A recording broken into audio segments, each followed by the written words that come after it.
Yeah, How well, we all doing, chat? we'll see. chat chat will let us know. There is a bit of a delay, so maybe that got caught. Yeah. You never know, right? I mean, I'm totally not hungover. No, definitely not. No, no, no. How late were you guys out last night? We were at our buddy's place up until 4 in the morning, so Damn. That's wild. yeah. Hello, everybody. Welcome to the Stormkeep Live, where we are definitely not hungover on St. Patrick's Day. No, definitely not. Yeah, and I'm apparently back from the dead after however long it's been since the last time I showed up on the show. Yeah, James is back. This is great. We're hoping Margonk is alive. We don't know. See if he shows up. Um, but it's also, I want to give a shout out to David from the podcast. It's his anniversary. He got married on St. Patrick's Day by accident. Uh, and that's why he's not here today. So that sure is a story. I'm sure he'll tell it for everybody one day. Um, Congratulations, dude. yeah. Well, not today. It's his, he's been married for a while, right? But Yeah, yeah. for sure. Yeah. Okay. It's good to have you back on, James. It's been a while. What have you been up to? You're still playing Age of Sigmar, right?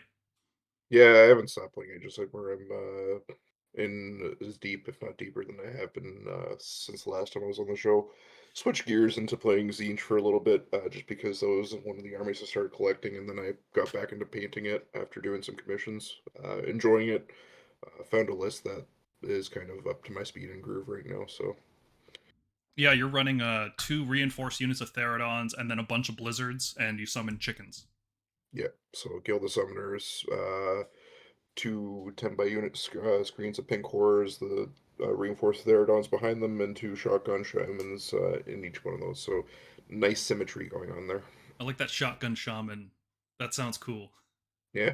That sounds like a class in a game that I'd like to play. The shotgun shaman. That's awesome.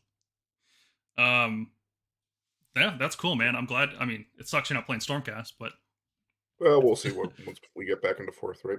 yeah, which is coming, and that's Yeah. what we're. That's a great segue into what we're here to talk about today, right? There's been leaks, presumably accurate leaks, right? Like, what's the word I'm looking for?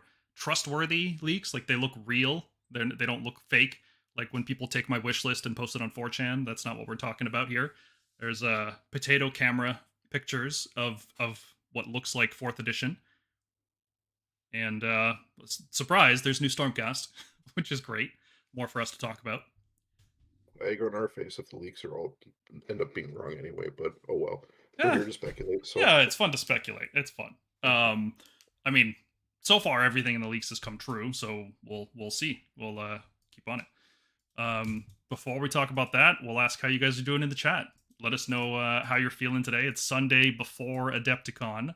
Um, and they should be announcing the new edition of Age of Sigmar at Adepticon Wednesday night at 11 p.m. Eastern. So that should be pretty dang exciting. I think last time we watched it together on my couch, and they showed off like Andrasta, the new Vindictor. What else did they? I don't remember what else they showed off then. it was basically most of the stuff out of the Dominion box. So I think Lord of Imperaton would have been showed out the Annihilators. I know the Mm-hmm. Annihilators for sure were shown. I don't know about the Imperaton at that time, but maybe he was because he was in that trailer, right? So Yeah, I don't remember if they showed the cinematic trailer at Adepticon. Like the exact timing. It's been a few no, years. it wasn't a Adepticon. What it was, because that was when the world was shut down, and they did Warhammer Fest online for the week. So Right. I remember during the week they had a AOS reveal, which was just Kragnos and some other stuff, maybe Yeah. like Broken Realms Kragnos, and then I think it was the Saturday. That's when they did the reveal for third edition. Yep. Yep. I remember that. I remember they showed off the Vanquishers there because they have the one with the trumpet, and I thought that was a new Heraldor, and I was really excited about that because for some reason I really like Heraldors. Yeah. Yeah. So I'm expecting probably something like that again this Wednesday. Officially announced that the new edition is coming. Show off a couple new models for Stormcast, probably for whatever is facing off against Stormcast, which seems to be Skaven based on everything we've seen. Seems like Skaven are coming. with giant Yeah, horned rats, but not in the way you would expect. yeah. And then maybe we get some answers as to this whole Sigmar lied thing that they're advertising in their teaser there. Yeah, that is not a way I expected them to go. It looks darker and more ominous than what Age of Sigmar usually is, which is like a noble, bright kind of setting, as opposed to 40k, which is grim and dark. AOS is more hopeful. Like there's bad stuff happening, probably like arguably even worse than what's happening in the 40k universe, because at least there's a functional society in the 40k universe. It's evil, but it's functional. Like people survive, they can have a lifetime. But in AOS, it's like everything sucks so bad all the time, forever. And sometimes you can get like this little glimmer of hope, and that's what makes AOS different from 40k. Is like 40k has no hope. It's just terrible, and it's not getting any better. Just a shout out to the chat right now. Lucky Loki seems to want a face reveal of me, and we're just gonna play the sort of Zinch formless one today.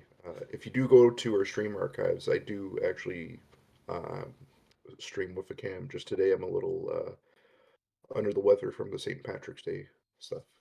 Yeah. Well, how are they going to see your cats if you don't put your camera on? Eh, the cats are doing their own thing right now, so For people who are relatively new, James is an OG. We started the channel with James. The original trio was James, Mergonk, and myself. We started doing the Battletome review, and it's grown for the last 3 years almost into what it's become. So he's an OG. He goes way back. yeah. I'm just the only reason I don't show up nowadays is more so like Paul said, the team's grown, and I tend to have difficulty sort of interjecting my opinions where needed. So I just it's a bit of a too many cooks type situation. So I just let the other guys handle that sort of stuff. Sure. Yep, And I know how much you paint, so that's probably getting in the way too. that too. I am a maniac when it comes to painting, and You paint more than I've seen studios. Like a whole studio would paint in a week. You paint more than that. It's crazy how much you're doing all the time. It's wild. All right, so let's jump into the first topic here: the Night Vexillor painting contest.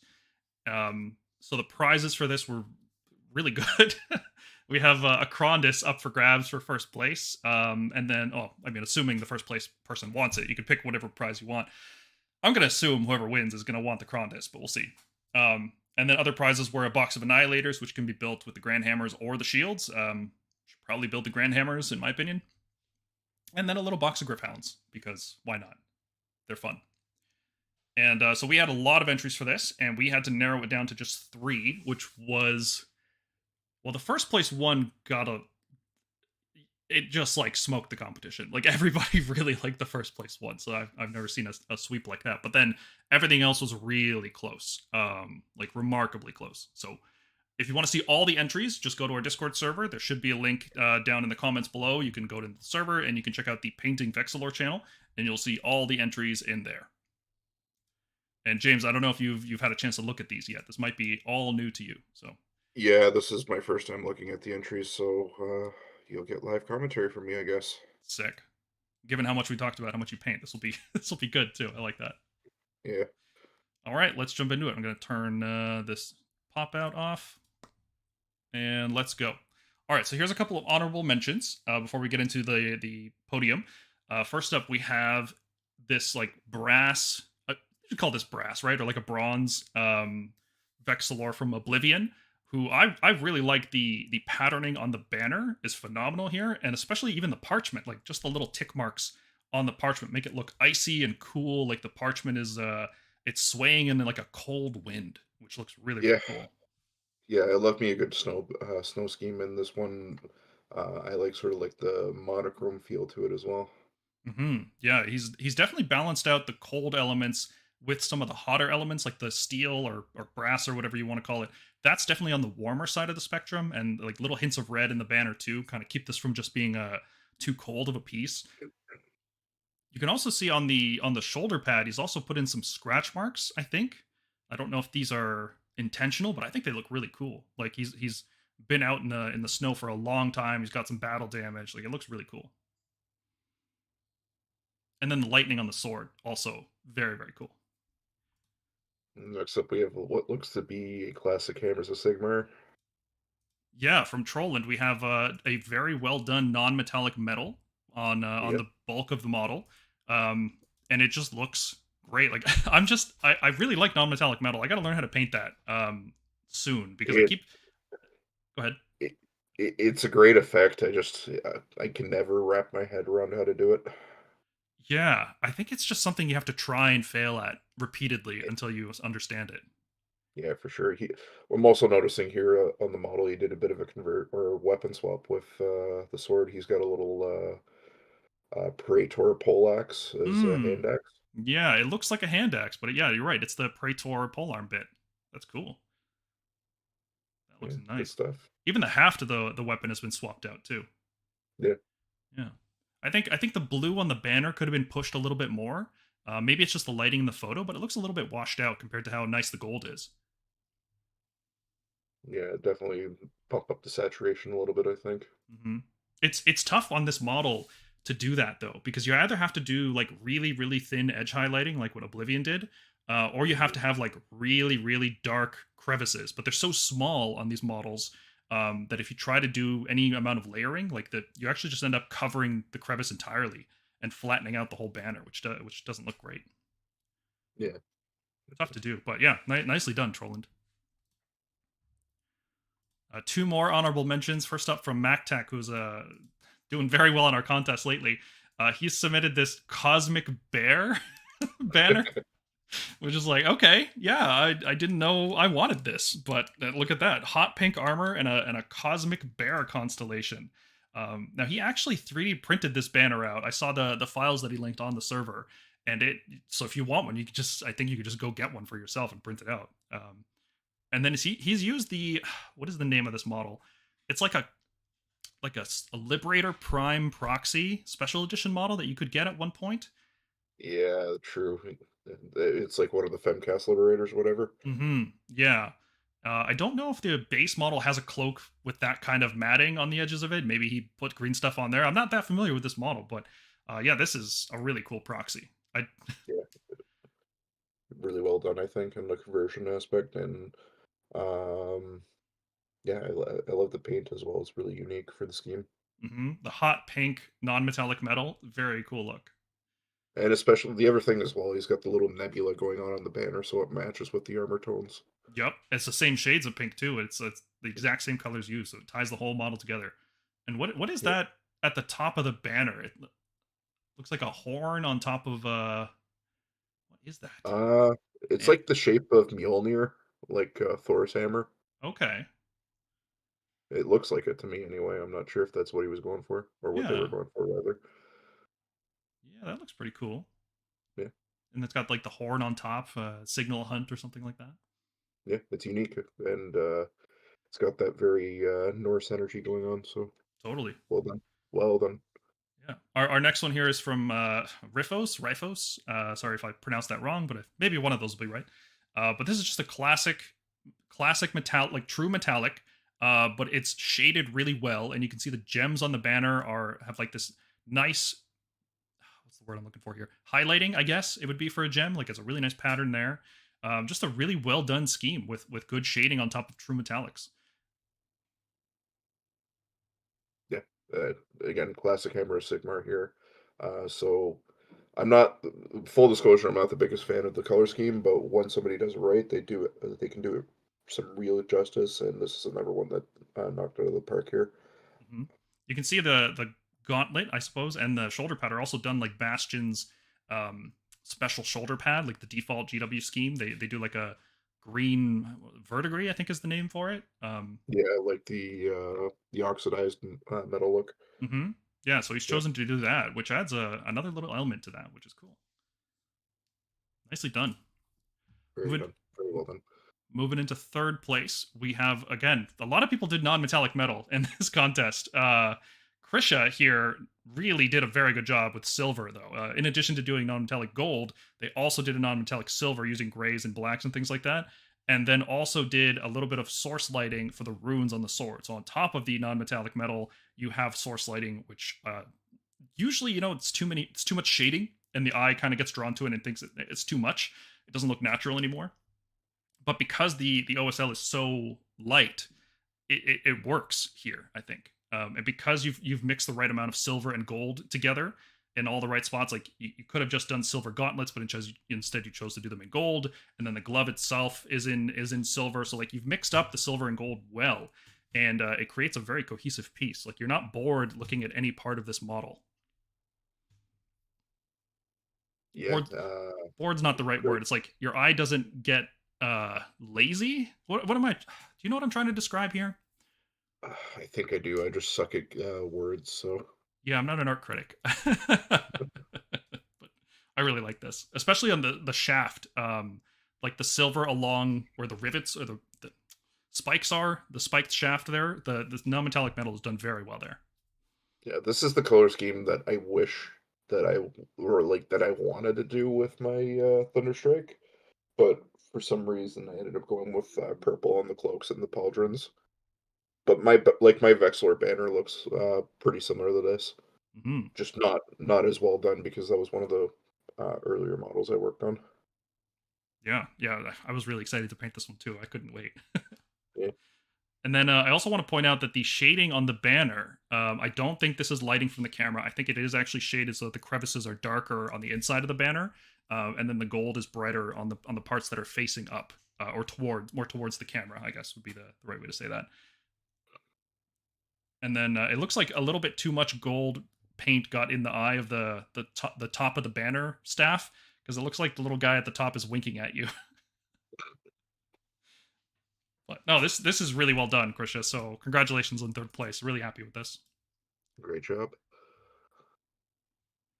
Our second place entry took the Knight Vexillor and Kit Bash to the bit. So this is from NGK08, who has submitted to a lot of our painting contests before. He's a regular, and he decided to give him an Annihilator shield and to put the Vexillor banner in the back. And he's created like a scenic base for it. Like this guy's striking an awesome pose. He's taking the high ground. He's rallying the troops. It tells a whole story, you know.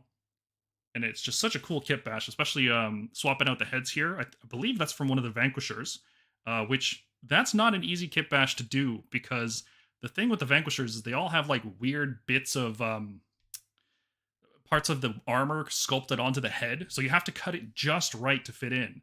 So that's Yeah, not an easy kit bash to do. yeah, and I don't think this Vexillor was the one that had the one bit that was like legged ahead. No, that was the Annihilator, right? Yeah, that was the Annihilator. Yeah, it's just Okay, one so solid piece. yeah. So at least you didn't have to deal with that. But yeah, especially when you're dealing with easy to build model kits like the Vexillor, then I can imagine this being a bit of a challenge to get done. Again, never really well done conversion though. And Hall of Knights, I assume is what we're going for here. Yep, definitely looks like it. If not Hollow Yeah, Knights, then some other third forging of them or something. yeah. Yeah. And then our first place comes from Sawdrag or Sodrag, something along those lines. Again, I'm sorry if I got the name wrong. But look at this custom banner that this guy put on. This is fantastic. He's even free-handed the weird Stormcast runes on top of it. Yeah. There's so much kit bashing here. He's got a Vindictor shield strapped to his arm. He's taken the Vindictor spear, I believe that's the Prime spear, and put it on top of the staff. He also has the Praetor hammer axe thing going on instead of the sword. The base is really awesome. Like there's just so many cool kit bash details. Oh, and the hood. Stormcast and hoods look so cool. Why don't we get more of that? Like Domitan Yeah, Stormcoven is so cool. yeah, I really hope we see more of that in the Ruination Chamber that we'll talk about coming up. Hmm. Yeah, that would be the look, right? Like if we're gonna get a hooded Stormcast anywhere, it's gonna be in that chamber. Yeah, Like don't a look lot of directly at them. Like you shouldn't look at them. But then that, look at the freehanding on this banner. I assume it's yeah, freehand. I can't imagine it's uh, like oh, it's so good. yeah, it's definitely freehand. I like like what it looks to be motif from like the Dawnbringer Crusades, if I had to guess. Mm-hmm. I can see that. I'm not too much of a lore buff, but definitely fitting in with where we are in the lore at this time. I like the small details too. Like if you look at the base, he's got the candles going on as well, Mm-hmm. Yeah, a and little bit of as well as source the lighting. OSL. Yeah, Yeah, that's awesome. Even the yeah, weapon has a little bit of glow attached to all the blue bits. Like there's energy coursing through it. The shoulder pad, same thing. The Vindictor shield, actually, that's actually my favorite part. That blue fade from the darker blue at the top to the lighter blue at the bottom. That's actually my favorite part of this whole model. Which, maybe that's crazy to think because there's so much cool stuff, but that for some reason impresses me the most. What I like about this too is looking at, and I'm not sure if this is like something necessarily common that other people have done, but if you look at Sodrags and NGKs, even if we go back to Trollin, they're sort of working off each other from the looks of it, because we've got that Praetor poleaxe as well, and we've got the same stance going on with NGKs, right? Yeah, there's a bit of a hive mind situation. We're all coalescing around an idea here.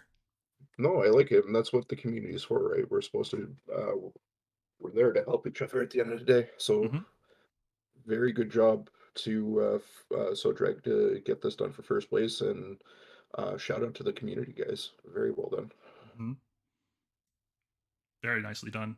I think I have limited criticisms for this. I think the armor, the metal could be a little bit better. Um, it looks fine, right? There's nothing wrong with it, but the edge highlights on it could be a little bit tighter. And the I'm not entirely sure if this is just from the photo, but the banner itself, like the gray portion of the banner, um, I again I don't know if this is from the photo, but it looks a little flat as well. So that part could use a little bit of punching up. But I wonder if otherwise, that was I wonder if that was just an aspect from like the varnish dulling it down or something like that. If he varnished it or if they yeah, varnished it. I've had that happen. It kind of muddies the colors a bit. Takes away some of the highlights, which is annoying. Zerg Smasher Gaming says freehand like that makes me want to drink my paints because I don't know if I could ever do it that well. How do you Don't know even till you try. how do you learn how to do this? Practice. It's got to be right. Like how many failed Vexillors are in Sodrag's backlog right now? But I think you're right. This is Hammerhall, right? Like you've got the Fire City and then the Life City, and then the Twin-tailed Comet. So the Twin-tailed City is what it's called. So I think that does represent the two cities. Yeah. Very cool. Very very cool. All right, I will put us back on the screen here. Um, so I will be reaching out to all the contest winners. Congratulations to all of you guys. I'll be reaching out to you shortly to get your shipping information, and we will get you your prizes from Leighton Gaming, who are our new sponsor. I guess it's the same guy. It's still Carl from Kaiju Gaming Lounge, but he's with Leighton now, so he's still hooking us up. On that subject, our painting contest for this month, I think we've only got like a couple weeks left because we're doing this stream kind of in the middle of the month. Normally we do them at the start, but two weeks left to submit your painted Vanguard Hunters. Prizes up for grabs, courtesy of Leighton Gaming, are going to be a box with Questor Soulsworn, the Black Talons, and Dracothian Guard. So if you have a painted squad of Vanguard Hunters, or you are pretty fast at painting in the next 2 weeks, you can get them in there. And entries close March 31st at 11:59 p.m. So just jump into the Discord, put your models in there, and you have a chance to win some fabulous prizes. Fun fact: Vanguard Hunter was the first model I ever finished painting. It The is. first And model I ever, what team did you? Was it the BC team? yeah, my old cast are all modeled after different jerseys of the Vancouver Canucks. That's So what it is. Yeah, the Canucks. Yeah, your old caster's sweet, dude. It's gonna be cool to see those all in a retirement cabinet. I wish I went a little bit further with the conversion, like gave them hockey sticks instead of hammers or something like that, though.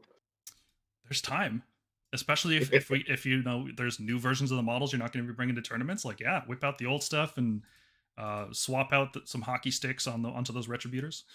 Yeah.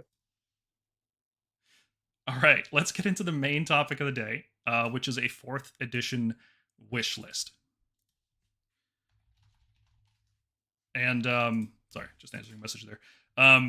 Yeah, so this will be the 3rd time I've seen an edition changeover. I've been playing Age of Sigmar since almost the very beginning. I think I started a little bit late. 2015 summer it came out. I started like January, I think, when the first Seraphon Battletome came out. That's when I started playing Age of Sigmar. So I've seen the game evolve through most of what we're doing here. But James, you started at the tail end of 2nd edition. Correct, but at that point, I didn't have any sort of like formative thoughts about it. So Yeah. Um, but you've seen what happens with an edition changeover, like the process. You've seen what they did for third edition, and I guess I don't know if how closely you've been paying attention to 40k over the years, but you maybe picked up an idea of what happens with edition changes over there as well. Yeah. Yeah, so Yes. going from second to third, there was this big document that came out. It was like a big FAQ that kind of tried to standardize a lot of the rules in the game into the new system. So it would clarify things like how command abilities are used for older models, or like here's replacement war scrolls for your endless spells and invocations. It also had like random erratas to different, like mostly prayers were errated to make sure they worked with the new system of how prayers worked. But it was an extensive FAQ, but it wasn't really complete, right? Like a lot of stuff was really janky. I remember one of the things was you could stack mount traits on a unit. You could pick the same mount trait multiple times and then give it to the same unit. Uh, so Stormcast had this mount trait for the Star Drake called Stormwinged, which every time you moved over a unit, you would deal D3 wounds to them. And that didn't say normal move, it just move. So normal move, a retreat, a charge, a pile in. Anytime you made any kind of move, you would deal D3 mortal wounds to that unit. And I would take that mount trait 3 times. So every time I moved over you in the combat phase, which I could just, move forward and then move back because the Star Drake flies, you just took 3d3 mortal wounds every time. It was really stupid. Yeah. Blood Knights kind of got that with Riders of Ruin when the new book came out too. Yeah. So the Soulblight book came out right at the end of second edition, and it was weird because the rule didn't make any sense for how second edition movement worked. The rule didn't actually work for Riders of Ruin, and then the new edition came out and it suddenly works. So it's like so they wrote this book knowing third edition was coming out and it was going to have a new way to move models around, like different rules for that sort of thing. And it makes me wonder how much of that we're seeing right now. Like we're in that transition period between editions, but we haven't, like the last battle tome we got was Flesh Eaters, right? I don't think we're getting any more. Maybe the Dark Oath supplement might give us some kind of insights onto what's happening in fourth edition. But there's nothing quite like Soulblight coming out, a couple months before the new edition. But anyway, let's. I kind of broke this down into a number of different topics, and I kind of want to talk about the models first because it is a model-based hobby, right? And as much fun as Age of Sigmar is, it doesn't matter if the models are bad, right? So let's talk about models coming up in the next edition. And in the chat, let us know what you guys think too. I'd love to hear what you guys think. So Broken Realms was the campaign from second edition to third edition, and that kind of gave us a lot of insight as to what was actually going to happen in third edition. We didn't know it at the time, but after the fact, now we know, right? Like Croak got a new model, while Seraphon got a whole new release, right? That makes sense. Be'lakor got a model, so Slaves to Darkness got a whole release. Guardius got a model, so Stormcast got a release. Like everything that happened in Broken Realms signaled a future release in third edition. And now we've seen Dawnbringers basically doing the same thing. So how much of that is going to translate into new models? Pretty sure Fyreslayers are going to get a new release. It's been forever. they got their models in first edition February or something in 2016. Is like really early in the edition, and they just haven't gotten anything since then. They've got like random heroes and prayers and stuff like that, but not like a real release wave. And they got the new hero. What was in the first Dawnbringers book, James? Do you remember? They got the 4 heroes, one for each Grand Alliance. Yeah, it was so, Fyreslayers, Nurgle, Flesh Eater Chords, and Gitz. Gitz was the last one. So that's kind of weird, right? Because we saw Flesh Eaters. They got their release already. That's done. I don't think they're going to get another release wave in 4th edition, right? They're not that kind of army. Well, maybe Sylvaneth got a release every single edition, so maybe Flesh Eaters will too. Nothing wrong with that. Yeah, I mean, I'd be down for it. New ghouls, finally, that'd be nice. Gitz are weird, right? Because we got the little foot hero, the goblin, but then we also got Trug. So, like, are we getting new trolls? Are we getting new little Gitz? Like, what's going to happen there? It's going to be bizarre. And then Nurgle, I didn't think Nurgle was due for a release at all. Their line seems pretty pretty well complete. I don't know what they would add to that army. Yeah, I couldn't think of anything, frankly, on that one. Hmm. Sylvaneth is like more bugs. Maybe the rumored Karnathi. Kurnothi, like the Wood Elf stuff, is finally going to come out because they cut all the Wanderers. They cut all the Wanderers from Cities of Sigmar, presumably so that they could add Kurnothi, right? Like they did the same thing with Cities in Second Edition. They cut all the High Elf stuff out so that they could release Lumineth, and probably the same thing's going to happen, but who knows, right? Um, Daughters of Cain. That really surprised me that there's the Krethusa chick with the wings and she's blind, but she still needs line of sight for some reason. How does that work? But she was kind of a wild card. Like I really didn't expect Daughters of Cain to get involved in this campaign and to have a anti-Marathi cult building within. That's just such a weird way to take the faction. Personally, I think that's gonna lead to some story at the end of the edition, which would lead us to Malarian and his elves finally getting released. That's my theory. Yeah, I think so. Because they've been That teasing makes that sense. forever. And then Stormcast got Ionis, and obviously we're gonna get new Stormcast. We'll see some leaks in a second. But yeah, that's happening. Obviously, Stormcast are the poster boys. We're always going to get new models. Cities of Sigmar were included in the Dawnbringers, right? What did they get in the? They got Wildecorpse in one of them. That was Warcry. Does that count? I would say so because the Warcry rules are featured, or not the Warcry rules, but the models were featured in the Dawnbringer books. Yeah, and they got Callus and Toll as well, which Yeah, like 3 people in the world are excited about that. Like, and Soulblight got the vampire chick that is Neferata's right hand woman. yeah.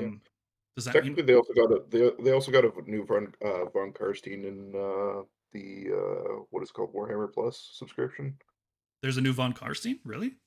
Yeah, there's a new it's not a Manfred, but it's another vampire from that lineage.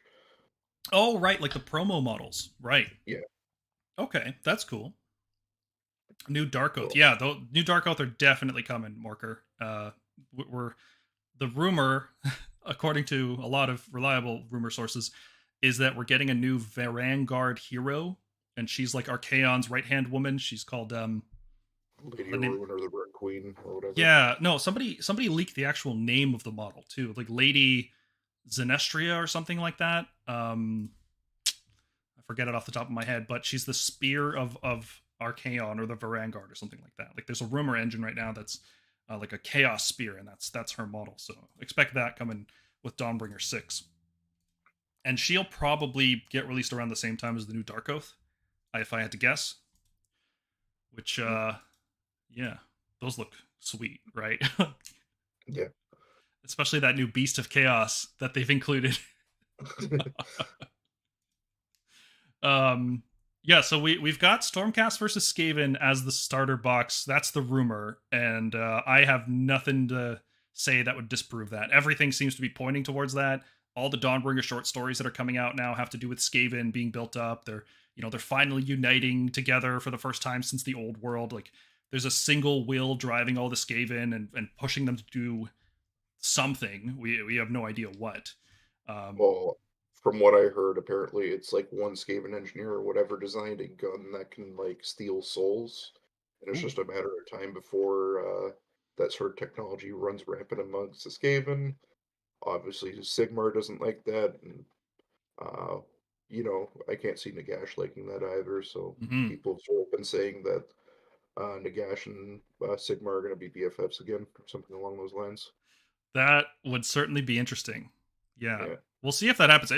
It could be maybe not Nagash. It seems like they're setting up all of his lieutenants to have big roles. yeah, that makes sense. Yeah, because like um we're about to get shown a new Warcry warband. They showed off the little skeletal cat thing, right?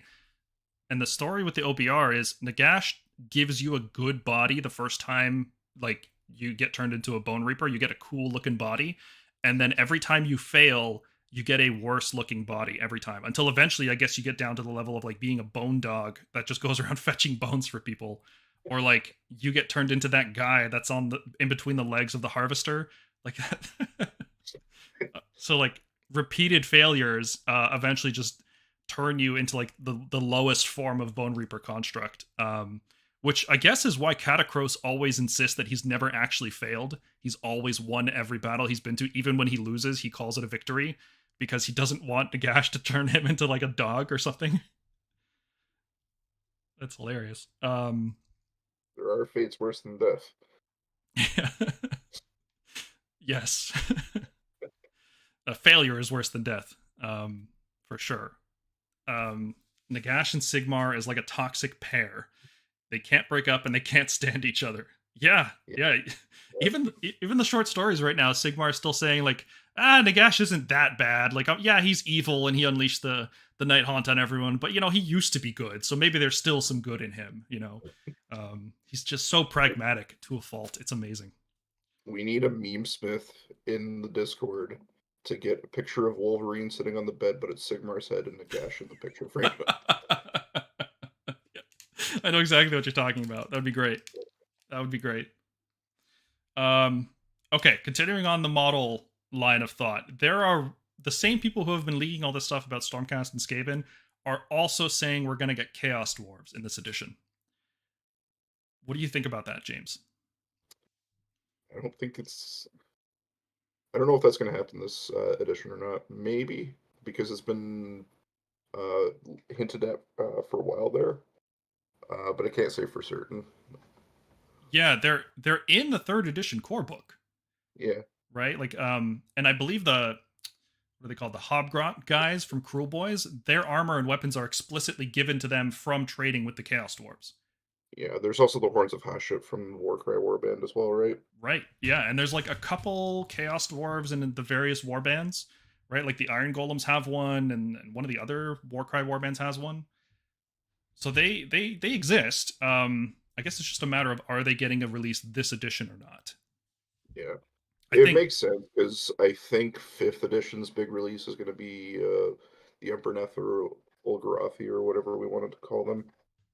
Mm-hmm. And that would make sense with what we were saying with the Daughters of Cain splitting and then Malarian's faction being introduced. Yeah, that could totally happen, right? Like maybe the Chaos Dwarves are involved with that split somehow. Um, who knows? We'll talk about this in a bit, but the story in third edition has just been terrible. It's just like nothing happened. Nothing of any consequence happened. Yeah, Ger's kind of boring. Yeah.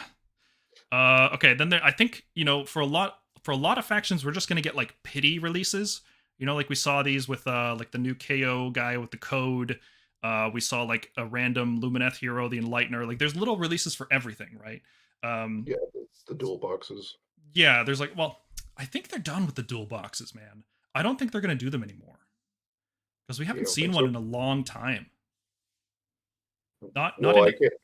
I can't speak for second edition, but they had them in second edition, right? They did, yeah. But we haven't seen them in 40k in a while.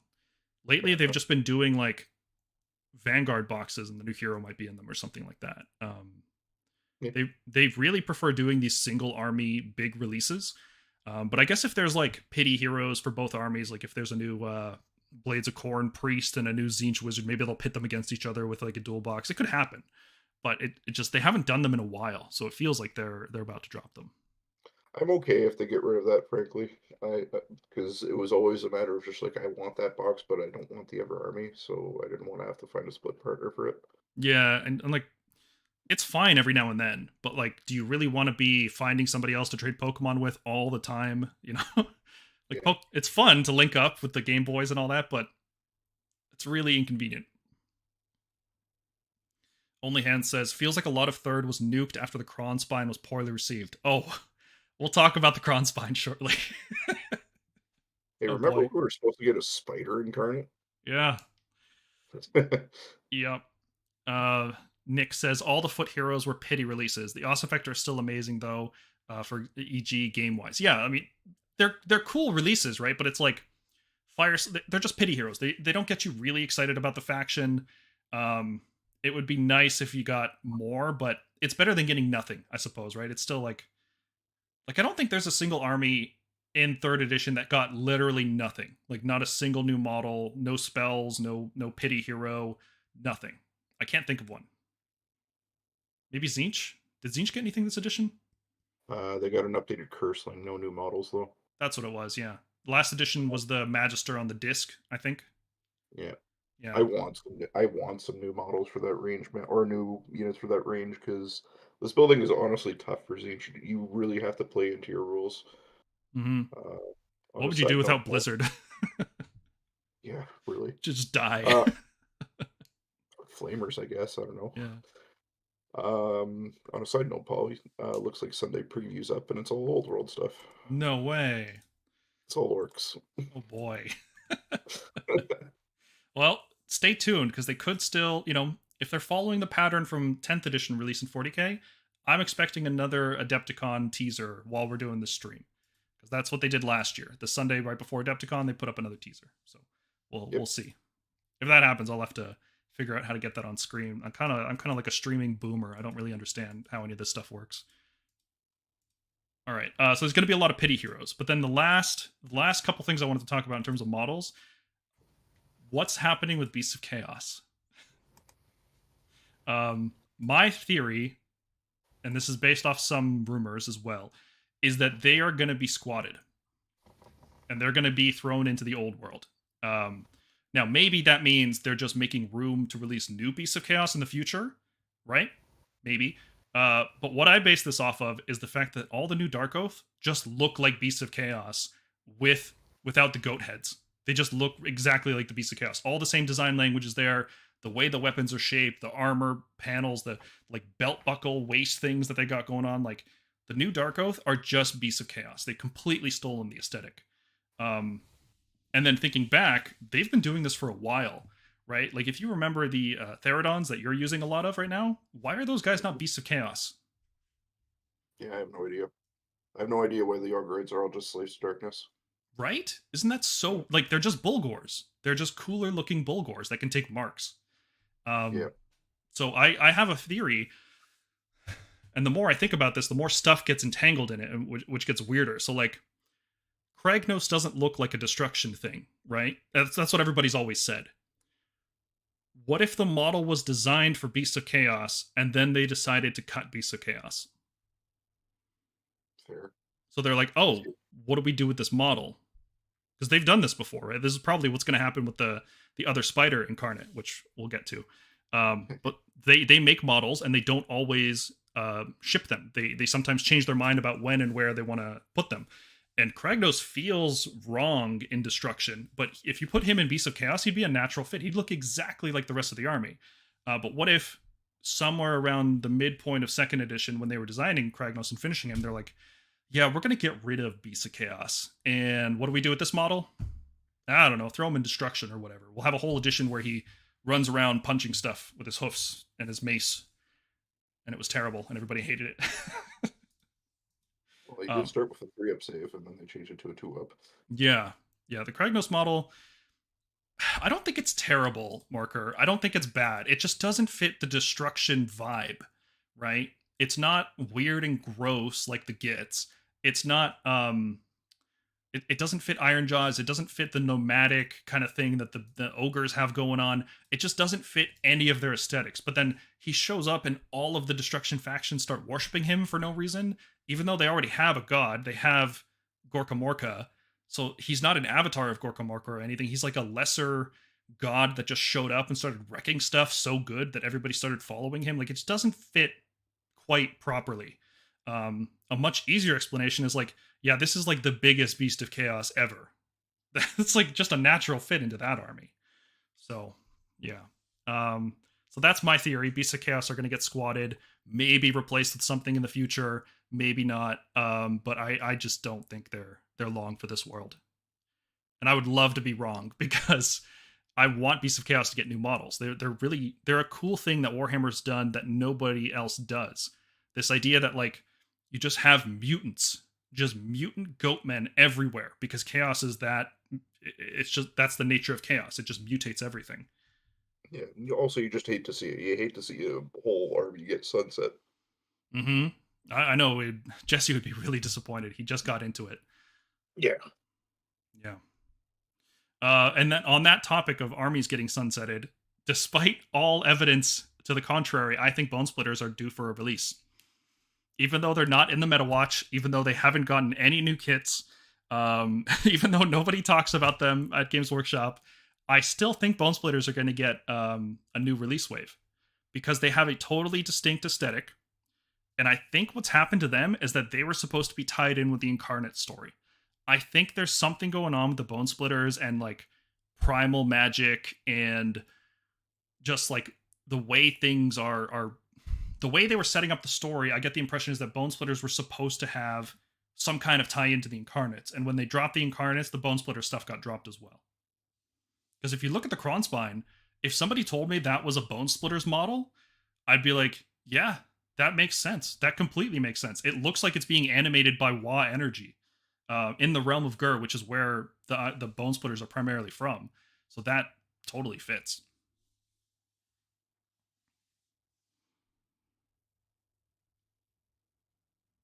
No thoughts?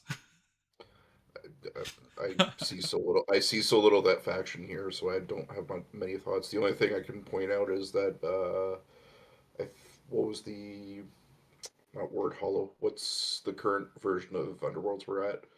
Dire Chasm? No, Uh, not Dire Chasm. Something Might be Frost? Diecast. Rhyme Frost? Something like that? The one with Slanesh versus Ideneth. The rule book on that one has some Bone Splitters motifs on it. Yeah, let's look at what this thing is called real quick. I'll see if I can get that. See if I can bring that up on stream real quick.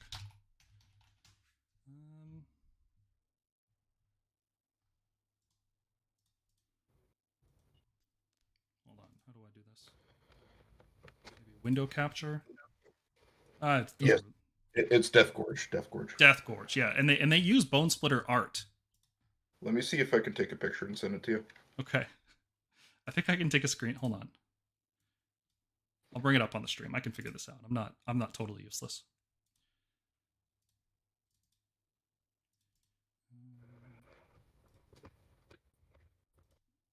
Okay, here we go.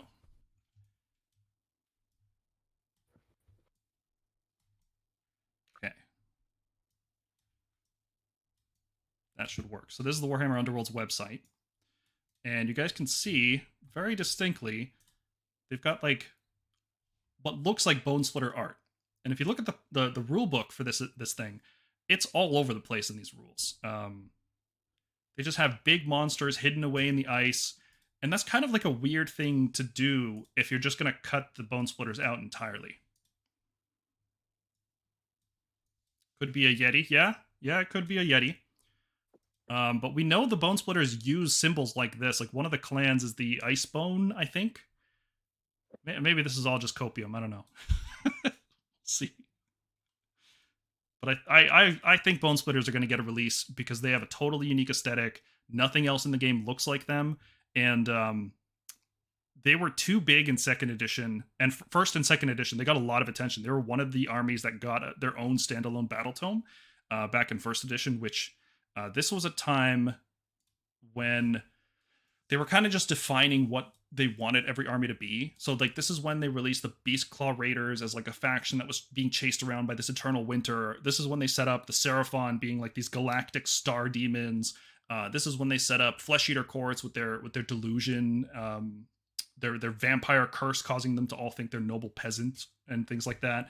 So Bone Splitters was one of those. And they didn't do that for a lot of stuff they've cut. For Cities of Sigmar, all the stuff that's been cut out of there really didn't get any attention. I think Bone Splitters might make the cut, but maybe I'm just hopeful because I really like the warband that they put out for that army. And if they did a whole range like that, I would love it. That would be the only destruction army I play. Yeah, Headcracker was pretty cool. Mm-hmm. Yeah, that was a sick warband, especially the guy with the Wolverine claws. That dude's sick. Yeah. All right, last models I want to talk about here. Ogres. They need new stuff, right? Yeah, if they got new models, I'd probably definitely play Ogres, frankly. It just no destruction army really speaks to me right now, but I think that could change with a refresh on one of these. Mm-hmm. Iron Jaws has been close, but I just haven't really wanted to pull the trigger on that. Yeah, there's I can't, you know what I mean? Like all melee armies, I just don't understand how to approach battle with that. It just seems like, why don't you pick up a stick and throw it or something? Like it's not that hard. Yeah. Yeah, so I'd love to see an ogre refresh. Like they still have a lot of resin, um, and from what I've heard, one of the goals of their studio is to get rid of all the resin in 40k and AOS by the end of each of these editions. And we just saw some of that in the new Tau Codex. They've gotten rid of a lot of old resin characters. I think the only resin units that are left in the Tau book are Vespids, but they're probably going to get new models in Kill Team this year, so that's probably why they were left around. Ogre's got a lot of resin. Man-eaters are resin. Yetis are resin. Butchers are resin. Like all the coolest stuff thematically that would be like, oh man, it would be so cool if they updated this. Like the fire bellies, frost sabers, all that stuff is resin and it's all trash and it needs to be completely redone. So I hope ogres get like a complete revamp like Seraphon did. Hopefully they don't lose as many units as Seraphon did because that was a butchering right there. I miss Razordons. Did they get any updates on Dawnbringers? Not necessarily new heroes, but did they get any rules updates? Ogres? No, I don't think so. They got the mop pit. Yeah, they got Gorgers in the Maw Gorgers. Pit, but I don't know if that was part of Dawnbringers because I think the wilder core hunters, those were actually in the Dawnbringers book with the Black Talons, but I don't think the Gorgers were at any point. I think they're just like a separate Warcry thing. Yeah, I don't know. Maybe Chat can enlighten us on that one. I haven't personally bought any of the Dawnbringer books since after Harbingers. Yeah, that was pretty quickly revealed that it wasn't worth the money, right? Yeah. Not like Broken Realms. Those were actually cool books. Stuff happened that was interesting. Like I in the think first book, Marathi ascended to godhood. That's so cool.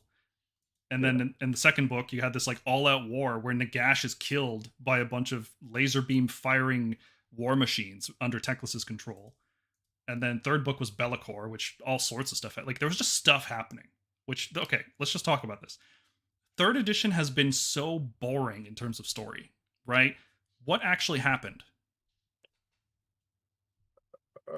We Good question. I'm not sure because in second edition we got the Necroquake. Yeah, that's what started it, Yeah. right? So there's Night Haunt freaking everywhere. They're just pouring out of the catacombs of cities. They're flying through the realms, through the ground. You just nothing is safe. There's just death everywhere, and the endless Yeah. spells are active and they're around and they're doing stuff.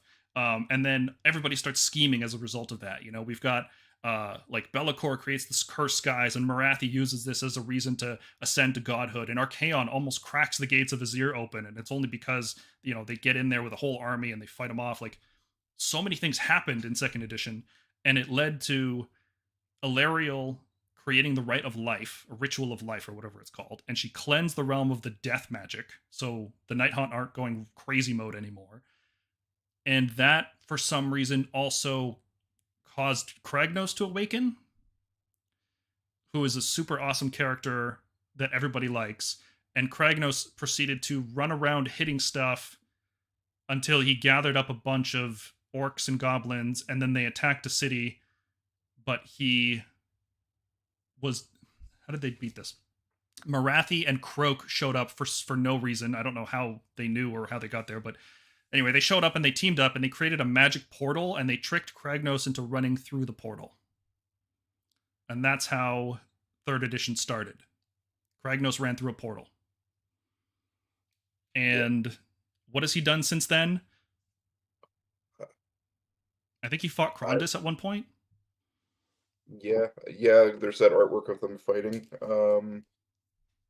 Yeah, again, I'm not the hugest lore buff, so I can't necessarily speak on that. But from my experiences, one year we were introduced to Gur as a world. Another year we were stuck in tunnels, and now we're in a barren nightscape. Yeah. So third edition's been a weird experiment of keeping us in a single realm the whole time. Because second edition we were all over the place. We were in all 7 realms, even sometimes in Ulgu, which is pretty rare. But we were in every realm, and it didn't really feel like you had stakes in anything because it's like, well, we could just jump to another realm and have another city. Like, there's always just more stuff, right? So third edition was like, well, what if we focus on one specific realm and we'll build it up through seasonal gameplay. The first season was in Thondia, and the second season was in Gallet, and the second was in Gallet, and third season was in Antor. And so they had this plan, and there was, from what I've heard, there was supposed to be an incarnate for each one of these regions. That's why we had Season of War Thondia had the Kronspine incarnate of Gur, and then supposedly there's this spider incarnate that they designed for Gallet, but after they just made like no money on the Kronspine, they decided to just not release it. So I think the rumor engine that's out there from 2021 or something, that like Spider Eyes or whatever, that's supposedly the incarnate. They just never released it, and they dropped the whole incarnate thing, even though a lot of the battle tomes mention it. Like the Seraphon are studying them, trying to figure out how to control them. I think some factions are trying to learn how to create them. Like I think the Bone Reapers are trying to create their own incarnates or something like that. It's weird. Interesting. But then they just dropped it all. All the incarnates are just gone. We're just not talking about them anymore. You know? Yeah. And again, that could have been something with a little bit more spice for gameplay, but they just didn't do much with it. Yeah. So, and then Dawnbringer starts, right? And Dawnbringers is like, okay, they've set up this cool thing with the start of third edition, in that everything is just screwed, right? Like the realms are so full of chaos, it's almost like you're back in the Age of Chaos. It's just like almost a completely hopeless situation, but Sigmar demands that you go out and start new cities because that's the only way we're going to get through this. It's like, okay, that's a cool hook, right? So the Dawnbringer Crusade starts, the narrative, and they start from the two biggest cities, which are Hammer Hall, the Fire Hammer Hall, and then the Life Hammer Hall, the plant version of it. And they go out and they try to found new cities, which is kind of an interesting framing, but it's like, it's gone on for so long. It's like, how many things can really happen on the way to go found a city, right? It's like, you can't just keep having every single problem possible show up. It's like, at some point you have to actually found the city and then defend it from something. But instead they just keep traveling and they keep fighting. And it's like, we'll get there eventually. It's like Poochie driving to the fireworks factory, you know? Like, it just doesn't happen. And then you just drive past it at some point and you don't even care anymore. Sigmar's wacky road trip. And it's really just been a vehicle for them to introduce new, unique characters with every book, right? The trend started with Trug. Like the first Dawnbringer's book with the four Harbingers, it was like, okay, these are the factions that are going to get some focus during this campaign. Presumably, that's what it seemed like. But then none of those factions have done anything except Flesh Eaters. Like, Flesh Eaters are the only one that actually matter in the story. The other three, Fire Slayers, Nurgle, Gits, they don't do anything in the Dawnbringer story. So they're just throwaway in terms of narrative. They're just useless. And then it's just like, okay, the Dawnbringer Crusade travels a bit, and they encounter a new unique hero for them to fight alongside some new threat. Like, Ionis shows up and the Black Talons, and it's like, okay, cool. And then next week, we've got Krethusa and Usharan show up. It's like, it's just a vehicle for them to deliver a new kit every week. And I guess that's what Broken Realms was too. But because it's tied to this singular story of the Dawnbringer Crusades moving and trying to achieve a goal, it just feels, I don't know, lame. Like, you've set up this goal and there's just no payoff for it, right? The other thing with Broken Realms too is that it did the neat thing. Well, call it what you will, but it did the neat thing that each Broken Realms book you got a new, like, sort of god level threat, right? Yeah. You got Reckless, you got Marathi, you got Bellicor, and you got Kragnos. Those are all huge centerpiece models for your armies. These, they're more of a mixed bag. Like, Ionis is cool, but he's not as imposing or impressive as Krondys and Karazai were. Like, he's not the centerpiece model. Balthanos definitely is, right? Like, he's a huge model. I don't even know what he's doing in the story, though. He kind of showed up and helped them, and then that's it, right? Like, he's not even a central character. The one character that's done a lot has to be Usharan. Like, he is definitely the star of the Dawnbringers, and he didn't even show up until book 4. But everything was leading to him. So, like, his blood is being served as wine to all these cities, and drinking that wine causes you to get infected with the vampire curse and become a subordinate to Usharan. You get delusional and you start, like, worshipping him, right? So that is a whole plot in and of itself. But then there's also, in the latest book, Usharan takes a bath in the river, and it poisons the river. And this river is upstream of one of the cities that they founded. And the whole city's about to be turned into a bunch of vampire ghouls. So the Lumineth River Temple guys have to show up and cleanse the river of Usharan taking a bath, right? Like, he's actually doing something. He's having an impact on the world. He's doing stuff. It's like Ionis shows up, saves them, and leaves. The Black Talons show up, they save the Crusade, and then they leave. Like, that just keeps happening, but Usharan's the only one that consistently does things throughout the books. Mm-hmm.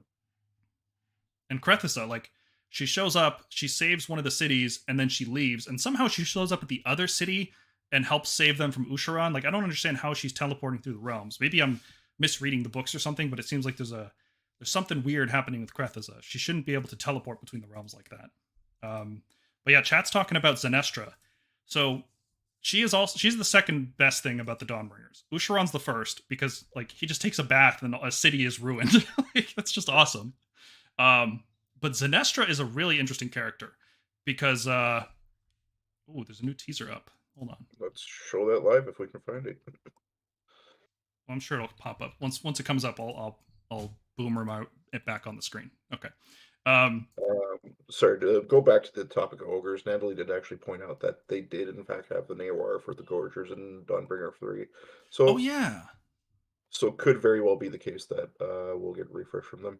Yeah, they had this weird rule where you could, like, throw people into the maw pit or something. I remember that now. God, that's forgettable though, right? The only interesting thing so far is Usharan's dinner party. The rest is just people walking around having an occasional skirmish. The dinner party was sweet. I really like that whole scene. Gormain is an awesome character. Even Estrella Soulbright got a lot of good character building in that whole season or book. I mean, Usharan's the best thing about Dawnbringers, but Zenestra's the second best thing because everybody thinks Zenestra is, like, she's hiding something, obviously, right? She seems to have knowledge that no other creature on the realms has. And there seems to be some hints that she's actually the reincarnation or, like, the avatar of a dead god that Nagash killed a long time ago, and she's trying to rebuild her power she's founding a city on the spot that she died. This god died, I should say. This like fallen cinder god, it's called. So they're forming a new city on that spot where every 100 years the cinder god is said to be seen there, and it's been 100 years since the last time. So it seems to be pointing to the fact that either Zenestra is this failed god, which could be the case, or she's like some kind of thrall or something to them. Like Krethissa is a servant of the new witch elf god that's like anti-Marathi, the elf god of death or something. I'm not a lore guy. This is like I'm not an expert on this, but yeah. Is the article up? No, but Alberto from the Discord posted up in Warhammer News. Ooh, all right. Hope cast into ruin. One second, I'm gonna get this on the screen for you guys here. You can watch it live with us. It shows more of the Skaven side, okay. Yeah, okay. Or hints at the Skaven, rather. Okay, everybody can see that, right? Cool. All right, you ready to watch this, James? Yeah, go for it.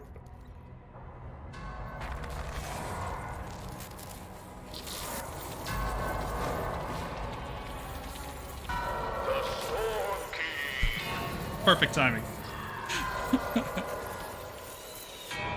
Okay, so it's just like glowing. Yeah, it's Skaven, right? The rat squeaking. I mean, that's just cool, but I'm not a lore guy, says the Stormkeep Storytime guy. It's easier when I have time to, like, write it out on the Discord server. I don't have all this information off the top of my head. Like, I have to dig into wikis and confirm all this stuff. It's a different kind of way of doing things. Okay, so that there wasn't much to that teaser, right? Not much to it, but it's fine. That's fine. There's still time. We got 3 more days until Adepticon. Welcome to the Redeemer Conclave Only Hands. Yeah, thanks for signing up and supporting the channel, buddy. Appreciate that. Okay. What else do we want to say about the story? I want to know if we're going to spend the whole edition in a single realm again. I don't know if we will, because people really didn't like that. It just didn't feel very good, especially because it's tied to Kragnos, who's just a boring character who doesn't really do anything. and there's just so much going on in every realm all the time. I don't know. I've seen it both ways. I've seen second edition with realm hopping, and I've seen third edition with a single realm. Maybe focus on like 2 or 3. You know, one just seems to be too much. I think I've heard people say that it's going to go to Ekshi or wherever the dwarves are focused out of. I could see that. Yeah, Realm of Fire's been the big realm forever. It was the main focus in first edition, and still a big focus in second edition because that's where Hammerhall is. Yeah. Rats everywhere. Rats, rats. We are the rats. Yeah. Nice. Okay. All right, you guys want to see some leaks? Have you guys seen? Has everybody seen these? Putting them up on the screen now. Okay, we can talk about these. So these have popped up in the last few days. One of them in the bottom left here looks like the core book, right? If this is fake, this is the most elaborate fake I've ever seen in my life. Congratulations, this is amazing. If it's real, well, okay. This is confirmed that the new edition's being announced. Core book has a cool looking Stormcast dude on it who also looks like this model here, this blurry potato cam picture that this guy took and teased everybody with. Looks like the same model, right? Yeah, it's got the same pose and the same. Wait, maybe it is, maybe it isn't, because those. Remember what I've been saying about the Corona there, Paul? Yeah, those ones are kind of straight up. I know it's the halo's a little different, right? But it could be a case where the artist just took some liberties and made it a little bit curvier. It could also just be multiple halos, like sometimes, like multi-build kit or something like that. Yeah, the art doesn't always. Congratulations, it's a pile of books. The art doesn't always 100% map onto the models, right? Like in second edition, do you remember the core book there? It had this Liberator chick, but like there was no female Liberator model at the time. So it's like they take some liberties sometimes. So maybe for the sake of looking cooler, the art book is one way, but then the actual model looks a little different. That could be an explanation. Yeah. But yeah, as the chat's pointing out, how about the rhino rat in the bottom right corner? How sweet is that? Like, great horned rat, indeed. That is awesome. That's not the horns you were expecting, but it's the horns you've always wanted. It's so cool. I don't know if it's necessarily fake, or the red is third edition color necessarily. Reason being is because they did rebox to those red boxes to match the books. So I think that spine and color scheme is going to be around for a bit. Yeah, they spent a lot of time reboxing every army over time. It would be weird if they just threw that out, had a whole new army box design. Not unprecedented. They've done that before. They have one look for the boxes for one edition and then they just chuck it out with the next edition. They've done that, but for sure. And yeah, they're also going from Vanguard to Spearhead now. So, and the spearheads are in the red boxes, right? They're the same red scheme that we've seen, and they haven't outright said that's going to be the equivalent of Vanguard for fourth edition, but that's basically what it is, right? They said it's going to replace Vanguards going forward. Yeah. Why do they call them spearheads? Isn't that a weird name? I have no idea, but allegedly it's supposed to be its own standalone game system as well. Interesting.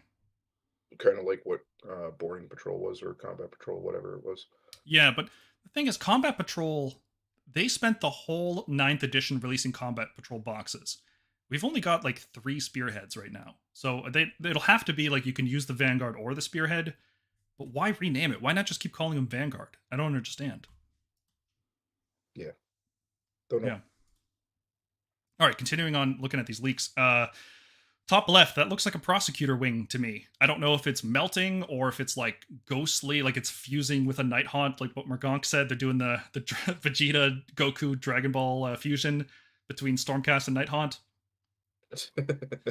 But it either looks like a prosecutor or maybe like a Knight Azuros or like something with the wings. And they look like the Andrasta style feathered wings, not the Art Deco wings. But then it's also like wispy soul magic. It's almost like these guys are like dying as they fight, like Ruination Chamber, right? That's where my mind goes with this. And that's what the rumor is that we're getting the Chamber of Stormcast that have been reforged just a few too many times, and they are not coming back after this. This is their final blaze of glory, you know? Give them hoods, make them look like Tyrael and the Archangels from Diablo. Oh hell yeah, that would be sick. A whole like Imperium or Imperious. What are the other angels? God, I know them. Tyrael, Oriel, Tyrael, two uh, more. Malthael, Grim but he's Reaper, evil. okay, Yeah. yeah. There's a fifth one. It's gonna bug me. But all right. But yeah, so either we're getting prosecutors or Knight Azuros, or maybe that's the new Celestin Prime look, right? Like how sweet would that be? But definitely looks like something from Ruination Chamber for sure. Hold on. So hold on. We're getting prosecutors, Mm-hmm. possibly liberators, Oh new yeah, Celestin Prime. maybe. Remember what I said? Potentially it's a new Vandus. Yep. What else was in the first start collecting or launch box? Uh, so the first launch box in 2015 was Liberators, Prosecutors, Retributors, Vandus, and Ionis. But Ionis was a Lord Relictor at the time. So So what? Imagine if we just got that box repackaged to Thunderstrike. yeah, I'm down for it. I think it's pretty obvious we are just getting everything remade in Thunderstrike eventually, right? Yeah. That's just going to happen. And that's cool. But what would you think, James, if they just got rid of all the old Stormcast with the new edition? New book comes out, there's only Thunderstrike models, nothing else. There's everything else is squatted to Legends. What would you do? Glad I'm playing Zinch right now. Yeah. I mean, I like Dracolines. I like Sequitors. I like all the stuff in Sacrosanct and Vanguard and Extremis, but I could just see that in a year, I'll have like mostly Thunderstrike models, and I'll be looking at the old Stormcast being like, why are you still in my army? Like, why can't I just get rid of you? I could just see that happening. So, like, I kind of hope they get rid of all the old Stormcast, but I at the same time I don't because Dracolines are my favorites. So yeah. So last leak that we saw here is a what appears to be a new Skaven clan symbol that we haven't seen before. It kind of looks like a samurai thing going on. I don't know. It's got like it looks like kanji, right? It's a little strange, but Yeah. if the Skaven are unifying under the direct control of the Great Horned Rat, maybe this is like some new symbol towards that end. Who knows? But fourth edition is happening, unless these are the most elaborate leaks ever made. These look real enough to me. I'm willing to put money on it. See what the chat is saying about this. Imagine the effort to fake this just to have it announced in 3 days. Yeah, that would be something. Not I've seen some really elaborate fakes in my time though. Some people have created entire new rule sets for 40k and play tested them and balanced them as reasonably well as they could, and then released them and claimed that they were fakes, and they're just or claimed that they were real, but they were complete fakes. So people go really in depth when it comes to making fakes for Warhammer for some reason. Hey, remember the battle scroll? Our battle scroll. Whatever was circulating for leaks, yeah. Yeah, there's people love making leaks for Warhammer. I don't know why. Like you don't get anything out of it, right? Like especially if you're doing it anonymously. Like if you're posting it on like you make a new account, you go on TGA and you post this stuff. It's like if it's fake, like what are you doing? You're not getting clout. All you're doing is like stirring the hornet's nest. Which okay, maybe that's what you're getting out of it is just just being a little shit disturber. Which I get that. I can respect that. The Stormcast Spearhead isn't too bad. It got almost everything my list has, so that's good. Yeah, I like that it comes with the Chariot and Vanquishers. I think if you can find the Dominion box, though, and you should be able to find plenty of them, they're everywhere. Dominion seems like a better deal than the Spearhead. Yeah, my only complaint with the Spearhead is that seemingly nothing synergizes together in that box. Mm-hmm. Too well, anyway. Too well. Do you remember Broken Realms? Gardas came out, and he was just a trash tier unit. Mm-hmm. And we said, okay, he sucks. But there's a new edition around the corner. And what did third edition do? It made Gardas the best unit. So maybe the Spearhead will actually synergize. Maybe Andrasta and Chariots will have some kind of synergy together. Yeah, we can hope. I mean, it's got Annihilators, but it doesn't have a Lord Imperator. What are they thinking? It's such a bad box. Imagine that everything gets 7-inch deep strike. Hold on, I gotta check this. I just said that it doesn't have an Imperator, but now I gotta check that because that's so. It does not have an Imperator. Oh my god! Because that's one of the things that bugged me about it. You're including Thunderstrike units like Annihilators without an Imperator, and it's like, sweet. Plus, he doesn't have a sync like Imperator still doesn't have a solo kit yet. No, he doesn't. Isn't that weird? Yeah, You have to get Dominion if you want him. yeah. Hmm. Or I think you can web order like Andrasta and Imperator on their own, but Weird.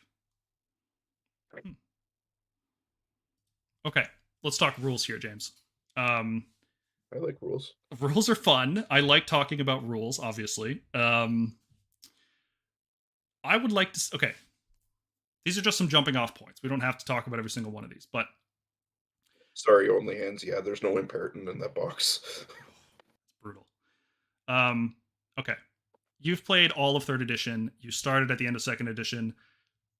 Would you rather have a brand new edition of the game that's untested, that just does like radically different things, or would you rather they just refine the current edition into like a better form? So like, would you rather keep playing a version of third edition, or would you rather have a completely new version of the game?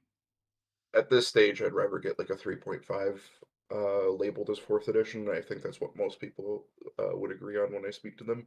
They generally like how third edition's played. They can just use some minor tweaks here or there. Yeah, I definitely agree. Um, and that's just because third edition's so good. It's like, why rock the boat? You know, why risk a classic Games Workshop mistake of just making something stupid because they think it's going to be better, right? To be fair though, they did make a better game. Like Age of Sigmar, I think, in my opinion, it's better than Warhammer Fantasy. It took a while to get to that point, but I think it is better overall. It's more fun to play. Models are definitely better. It just feels better to play. Have you tried the old world yet? Do you have a No, I'm compare? never going to. I'm never Okay. going to. Okay. I tell this to anybody who tries to get me into a new game system. I'm too invested in Age of Sigmar to try anything else. Yeah, that's one. That's Nothing one wrong. way. No, nothing wrong with your game systems. I'm sure they're fun. I just, yeah, that's where I'm at. Mm, totally fair. Totally fair. Okay, so I'm kind of on the same train. I would rather have a refined third edition than a brand new edition of the game. That said, there's a lot in third edition that I think could use some tuning. Like almost every aspect of the game could use some tuning, right? And at that point, it's like, well, if you're doing that much, why not just make something new? Like, why constrain yourself to following this formula when you could just do something different, right? Um, but I'm not a very creative person. We're engineers. I iterate on things. I don't create new things. I take something and I make it better. That's how my brain works, right? I optimize a system. I don't create a new system. Um, so I think the first thing we can talk about and how you would make it better, let's say, is just the subject of the double turn. What do you think about the double turn, and is there any change you'd make to it and how it currently works? Um, I think they're going in the right direction with or they were going in the right direction with the double turn in that player going second gets some inherent benefits, whether it be getting the extra command point or getting some advantage in the battle plan. That being said, GW still needs to make sure they're clear with what those advantages are, because sometimes they're kind of ambiguous and can be kind of outright unfair. And there's one particular battle plan that got eroded recently that sort of had to get that fixed. For instance, I don't see too many people complain about the double turn these days within the game, but definitely still a point of contention for newcomers or people who look at from the outside in. Yeah, this would probably be the biggest argument to just making a new edition entirely from scratch, is that the double turn is really polarizing, right? It's like when you're a beginner, if you if you're certain minded, like if you're a 40k brain player, you probably hate the double turn, right? Because you want some level of determinism in your game, that you can reasonably predict what your opponent is going to do, so that you can plan ahead and play reactively towards it, right? Like your turn is basically a reactive turn to what your opponent is going to do if you're that kind of player, right? And the double turn throws in too many variables into that equation. It's like, okay, I have to plan not only what you're going to do on your next turn, but potentially what you're going to do on your next two turns in a row. And that's just too much thinking ahead, right? So I think that turns people off. And that's assuming you're even thinking of it to that level. Some people are just like, what the hell? I moved into the middle of the board. You got two turns of shooting and I lost. That wasn't fun, right? So it's like a binomial distribution meme almost, right? Like there's just different levels of why you dislike the double turn. Yeah, and like for me, I think personally, if we stick like a y- first or round one, round two for both players, and they stick to it, sort of play style. Um, or sorry, how do I word this? I think let's say you're playing a game and you're going, or you end up winning every priority for the first half of the game, and then a double turn late in the game is what flips it for your opponent. I don't necessarily think you were doing too great, or you had too great of a hold on the game. You wouldn't necessarily won that one, unless Yeah, it's your opponent overextended somewhere. if you're ahead, it can put you behind if you're not careful. But on the flip side, if you're behind, it can put you ahead if your opponent's not careful. Um, so it's like it's really, really impactful, and I think that's probably what people don't like about it is the high impact that single dice roll has. But that's how they view it, at least, right? Because in reality, every decision you made leading up to that dice roll is really what determines whether or not the double turn is going to win the game for you, right? It's like once you get better at Age of Sigmar and you start planning around the possibility that your opponent is going to get 2 turns in a row and you start playing a little more defensively, it becomes a more enjoyable mechanic, I would say. And it starts to become like game defining. Like the reason reactive command abilities feel good in this game is because double turns exist. If you could just use all that defense in like 40k, right? If you could just always have +1 save, it's like, oh, okay, I'm just gonna assume every single unit has that all the time. Because why wouldn't I? Because you're not gonna use enough command points in 2 turns in a row. Like I can predict your scoring, I can predict everything you're gonna do. So stuff like reactive command abilities wouldn't exist in 40k or in an I go you go system. So Yeah, the double exactly. turn, it creates dynamic battlefield conditions. It's like I don't know. Maybe you can predict that far ahead, and I think that's what the top players do. Is they just predict what 2 turns of their opponent's army would look like every single turn based on the board state. But that's exhausting, man. I gotta tell you, thinking that far ahead in even in a casual game is really just a bit much. Well, at that point, you're thinking of like a branch and probabilities, right? Yeah, and it's too much to think about. So maybe there's an argument to like make the game more reactive and less proactive. And the double turn is all proactive because you can't necessarily react to it. So maybe what you do is add more reactive stuff, more things like all out defense, more things like finest hour, heroic Yes. willpower, all this stuff that you can use to change the state of the battlefield or like tweak dice one way or the other with your opponent. Stuff like redeploy is huge. Um, yeah, Give me a command if I'm going second where I can shut off an attacking player's ward or something like that. yeah, I think that would be good. But the Yeah. problem with that, and I think you were alluding to this, is like right now there's no benefit, almost no benefit to going first in top of round one, especially when you can build your army so that you get to choose. Like, and this is what makes Battle Regiment ubiquitous. Like almost everybody uses it, is because you want to force your opponent to go first because going second gives you advantages in addition to tactical advantage. You get straight up more spell cast, more command points. You get to play reactively to what your opponent is doing rather than playing proactively. Like there's just all these advantages baked into going second in the first round, and it's determined by your army building. So you'll get to know what it is, and that's not very fun, in my opinion. Mhm. But I don't know how to fix that. Like, would you make random turn one as well? Like, no control over it from either player, or what would you do? Or do you even think that's a big enough problem? Or do you like the way that plays? I don't necessarily think it's too big of a problem right now. Okay, it's fair. Morker says the double turn is definitely one thing I don't look forward to experience once I start play. I'm assuming you're saying it's like the least enjoyable thing about the game for you. Maybe not least. That's a bit much. I don't want to put words in your mouth. Mr. Martian says honestly, the double is more of a mental scare than anything when you're starting out. Yeah, it is kind of intimidating, isn't it? Right? Like if I teach a person how to play the game right now, I wouldn't have a priority roll. I would just say I'm going to take my turn and then you take your turn, but then I would explain to them like, look, in the actual game, there's a chance that I would get 2 turns in a row, right? But I wouldn't start somebody out with that. That's a bit much. Yeah. Okay. Got a bunch of other things on this list. People have been suggesting this, but melee range should probably just be removed. And we should just go back to like base to base fighting. Or if you're like base to base with a model that's base to base, like in 40k. There's the one thing that takes up way too much time in this game and causes way too many arguments is how many models are in range to fight. And it's awful to measure it out because you have to get like a 3-inch marker and you're trying to eyeball it over 2 models and you're trying to be as precise as possible, and and there doesn't really seem to be that much benefit to it.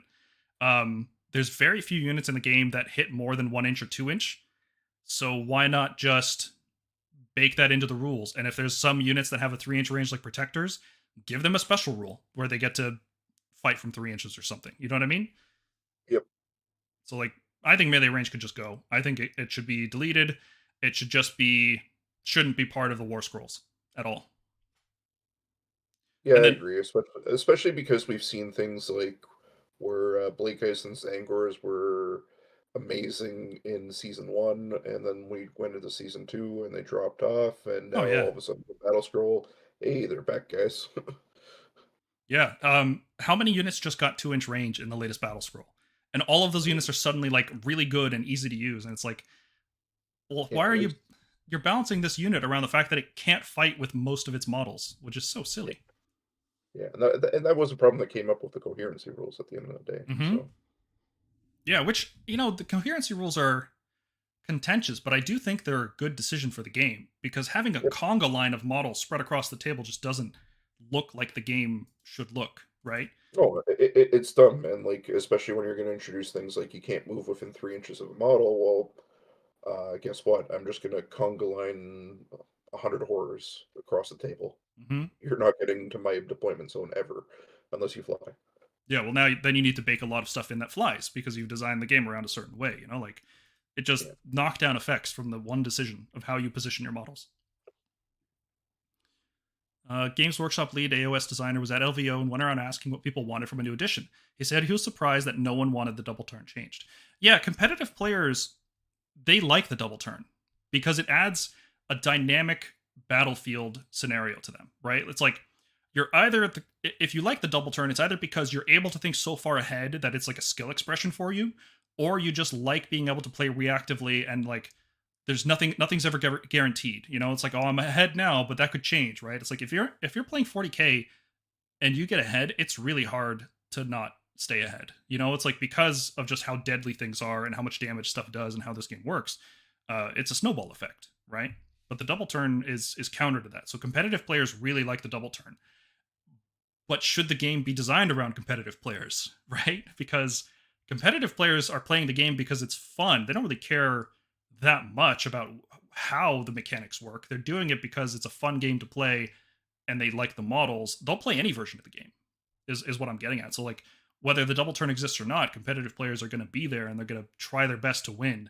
They could have fun with another system. Whereas people who are turned off by the double turn, they don't play Age of Sigmar because it's there, right?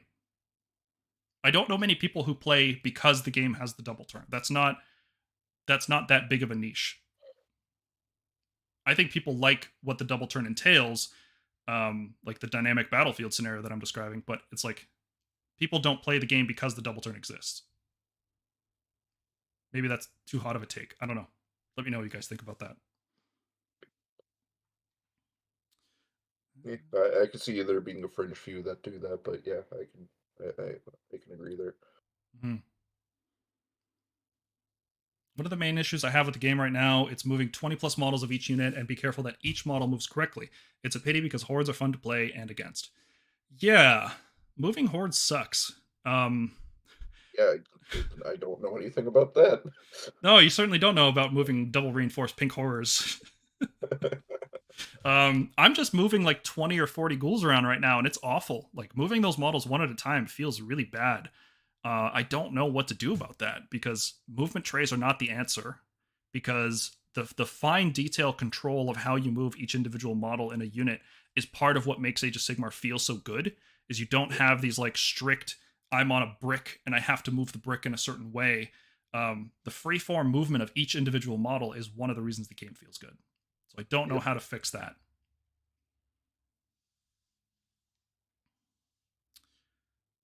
Where were we? All right, so melee range. Yeah, I could see them just getting rid of melee range. The game felt best in season 1 with bounty hunters, but obviously the meta was warped by bounty hunters. But in terms of feel, being able to use every unit without being worried about stupid weapon ranges, that just felt the best, right? In terms of like fun, that was definitely the most fun I had in third edition. So I hope they do something to enable every unit to fight at full capacity. Uh, One thing that's always bothered me is Holy Within. The definition of Holy Within is so annoying that every part of every model has to be in range. And then you have some abilities that are like Holy Within 6 inches or Holy Within 9 inches. But then you've got bases that are like 6 inches wide. Like trying to keep Karazai Holy Within 9 inches of something is a terrible feeling. Wait, Like wait, wait, wait. So hold on, you need to clarify here. The core rules say every part of every model has to be in the unit, yeah. fully refined. So we're not, because I could have been playing this wrong the whole time. Theoretically, it's not just the base. So if It's the I've got base. Yeah. okay, good, good, good, good. It's Yeah. not something stupid like I've got a little cape that's over my No, base no. that has to be open. You all measurements are done base to base in third edition. Yeah, So technically nothing on the model exists except the base, which okay. causes all sorts of problems with line of sight. But we don't like to think about that. We don't think about line of sight. But yeah, Holy Within is just annoying, keeping everything wholly within these tight bubbles. And then they started doing things like increasing the range of these things to like 18 or 24. And at that point, it's like, well, it's too easy to stay in, right? There's some middle ground here. And I think what the middle ground is that Holy Within itself needs to change. So instead of every base of every model is wholly in range, it's just every model's in range. So if you have, Karazai's within 6 inches of a little foot hero, like here's Karazai's base within 6 inches, great. That's Holy Within. But then if you have like an infantry unit, as long as every model is within 6 inches of the unit that's causing the effect, I think that's fine. Right? Like it's so easy to pile out of range or charge out of range or do all these things because base sizes are so different in this game. And I think the definition of Holy Within is really messing up a lot. Or yeah, like Onlyhand says, trying to keep Usharan in range of his Crypt Guard. Like that's so brutal. Trying to keep Holy Within 3. You can do it. It's just not fun. You have to like prove to somebody mathematically that it's possible to move Usharan while staying wholly within 3 of the Crypt Guard and not moving in their way. Like it is possible mathematically to prove this, but the fact that you have to do that means that there's a problem with the definitions of the game. And speaking of which, we need proper rules for like auras and bodyguards, and we could specialize. We could standardize things like critical hits. Hit rolls of 6 cause mortal wounds equal to the damage characteristic. Cool. Let's just make that a special rule. We don't need a block of text every time this rule comes up on models. Yeah, and I mean, once again, they were headed in the right direction with this, with third edition, because in the General's Handbook, you have an index of terms, so you can extend this further with this, right? Mm-hmm. Yeah, and like I don't want too many. I don't want to get a situation where we have the old world levels, like where it's like a paragraph of special rules. Like I don't want that. But there's some things that need to be clarified, like auras. The fact that some abilities are auras and some abilities aren't. Until recently, that was like nobody knew what this meant. But now they've clarified it, and it's like, okay, well, now that it's clarified, let's standardize it. Let's say this is an aura that has a range of 9 inches. They did it with prayers. They can do it with auras too. Okay, here's a topic. I need to just let my cat out, so I'll be back in a second. But you play Zinch and Yeah. Stormcast, so you're on both sides of this. What do you think about mortal wounds in the game? I'll be right I'm back. One second. Yeah, I got nothing against them. Do you think like there's enough mortal wounds? Too many? Not enough? What are your thoughts? I think we're in a happy spot with them right now, personally. Um, Blizzard's obviously going to be the point of contention that everyone points to right now, but in Zinch, like, I don't know, with a spell, I'm maybe pinging you for 3 to like 7 mortal wounds per spell, and you have the chance to unbind that as well.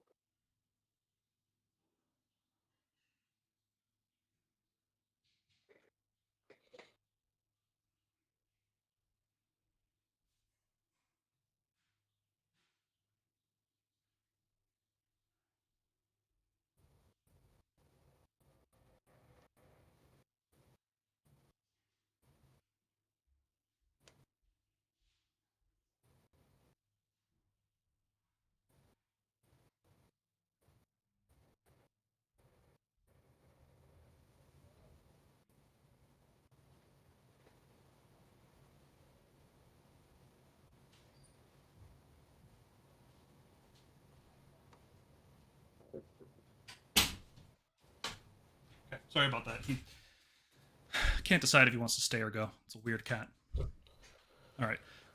Yeah, Blizzard's definitely the like the zenith of Mortal Wound output, right? We've even second edition didn't have anything as silly as Blizzard.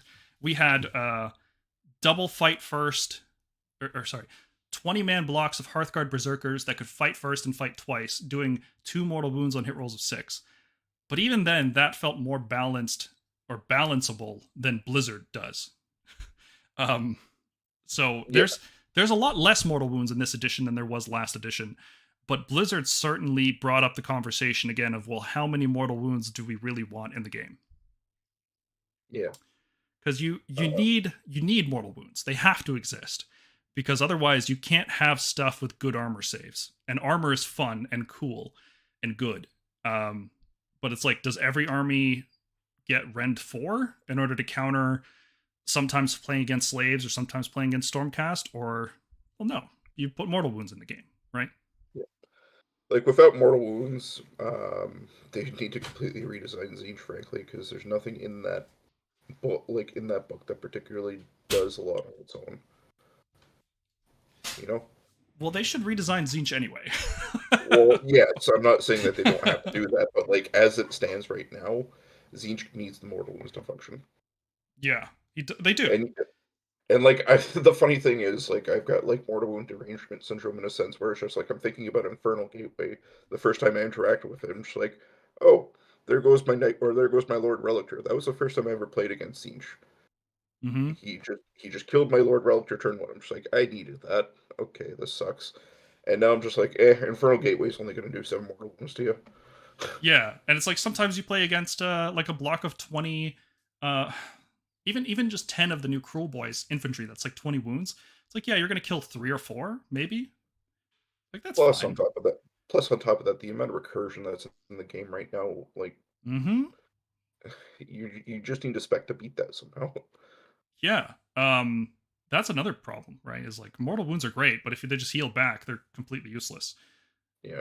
And Can't tell you the amount of times that I've dumped mortal wounds and then the Troglodyte. It's just like, oh, okay, yeah, you're just gonna heal back anyway. but people don't like mortal wounds, right? And it's an interactivity thing. You just don't get a chance.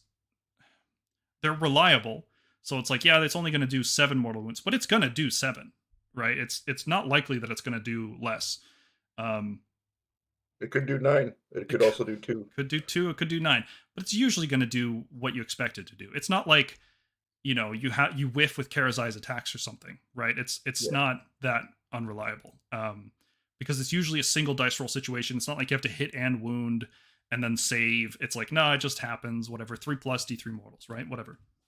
But at the same time, like looking at Zinch right now, what I mentioned while you were walking away there is that with my mortal wounds, they come off my spells, and you do get the chance to interact with them. Yeah. Uh, Zinch is a strong spellcasting army, sure, but at the end of the day, everybody has access to primal dice, so it's not like I'm at a particular advantage unless I tap into my own primal dice. Mm-hmm. Oh, how cool are primal dice though, right? Like, I mean, we can talk about Magic getting a revamp because Magic's works the exact same way since first edition. You roll 2 dice. Yeah. Is it better, equal, or better than the casting value? Cool. That's it. It's very simple. And then the problem, there's a lot of problems that come with it, but it works and it's easy. And primal dice have made it more complicated, but also more fun and more random too. But at the same time, you have more control over the randomness, so that feels good.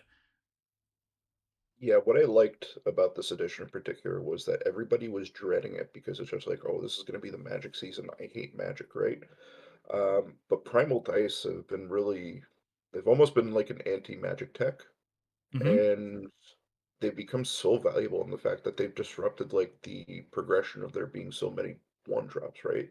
Like people want to take the Locust Battalion because getting that extra Primal Die is huge, or being in the situation where your opponent didn't roll the 4 up, you didn't roll the 4 up, but you got the 3 up. Hey, I'm at an advantage now. Yeah, having the advantage is the key, right? Having one more primal than your opponent is really important. Yeah. Because like you have a key spell you want to get off, and your opponent knows you have a key spell that you want to get off, and you can't roll your primals. Realistically, you don't want to risk rolling your primals if you roll a 1 in your casting roll. So the advantage usually goes to the unbinder. So having that extra dice is enough. Lucky Loki, the reason why I switched to Zinj was because I just started collecting them. They were my favorite Chaos faction when I got into the game, and I just started painting them recently. And because I paint like 60 models within a week, I can get an army up pretty quickly. Good news. That's how many you need for Siege. Yeah, Yeah. So with Magic, I could see them revamping it in the new edition. Right. It's kind of like this. The Primal Magic thing is definitely they've been testing it, seeing what works, what doesn't work, and I really like it. If they just copied over Primal Dice exactly the way they are now, that would be a win. But yeah. Blizzard can't come with it, or at No, least exactly. And that's my sort of thing as well. I love Primal Dice. I hate the spell lore, and I think most people agree on that sentiment. hmm yeah. It would be cool if there was some other battalion that was also good, so that the acolytes was more of a cost, right? But I guess we could talk about that later when we talk about army composition. But the Locust battalion feels good. I don't like that it's competing with Warlord right now, right? Given how Warlord is, you need 3 heroes, and like very few lists bring 5 heroes, so you can have Warlord and acolytes. That's rough. Yeah. Prayers. What do you think about prayers? Because everybody always complains about them, and that they're a single. Like the people who use prayers complain because they're not reliable enough, right? Aside from Ionis, it's a single dice roll. It either does or doesn't work, so it's like a 50-50, right?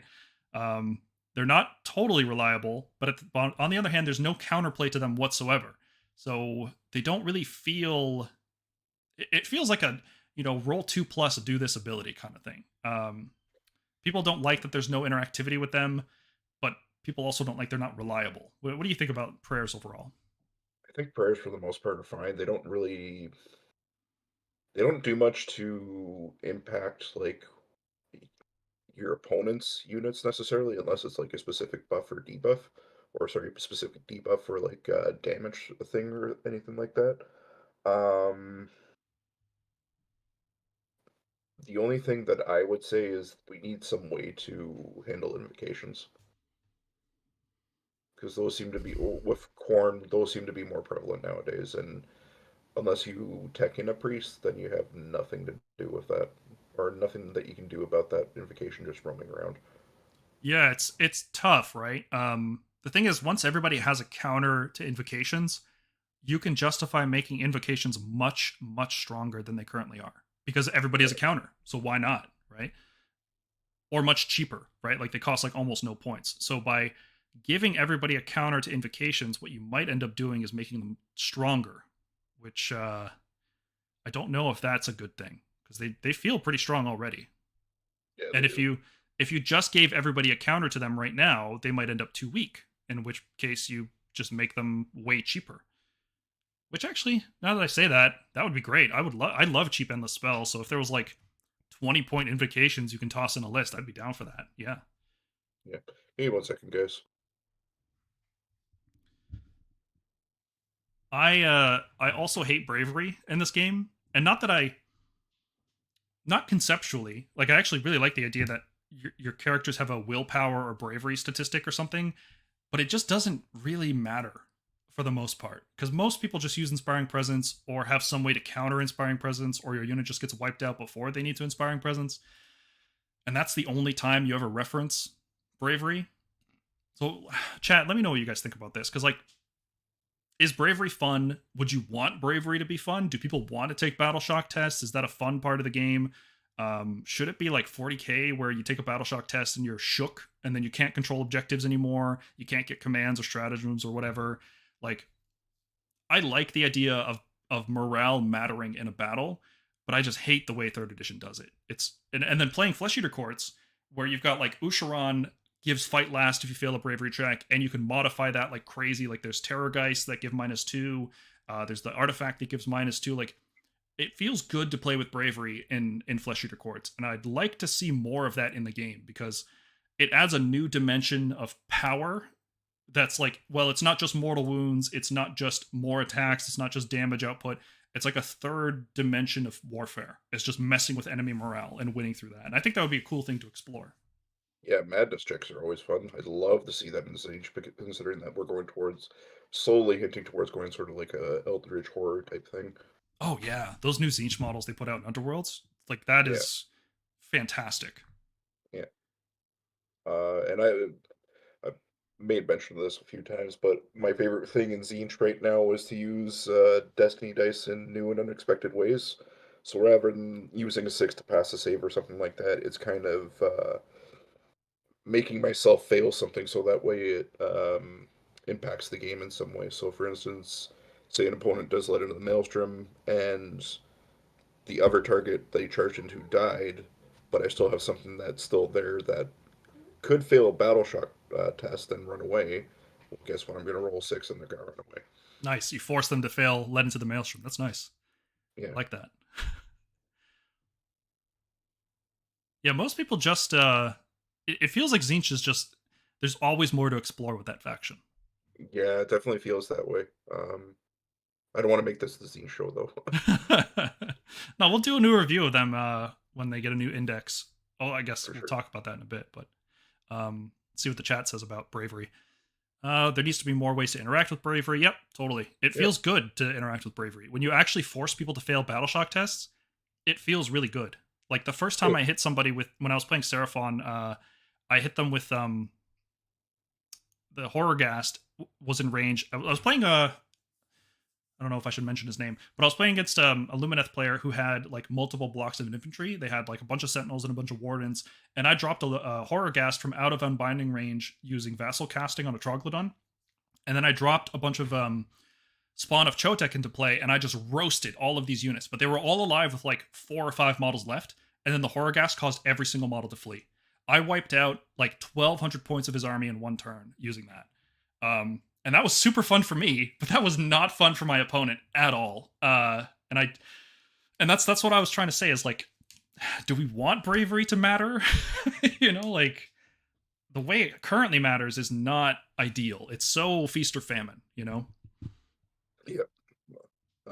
I'm not sure if you pointed it out, but in the second edition, it rarely ever came up because everything was doing is just so much damage to clear things off the table, right? Oh yeah, yeah. If you got into melee, you were dying. There's like right now we have really cool defensive play options, and it feels really good to like save stack a Karazai or even just like stick Tempesters in cover and give them all out defense, and that'll survive a lot of stuff, except Blizzard.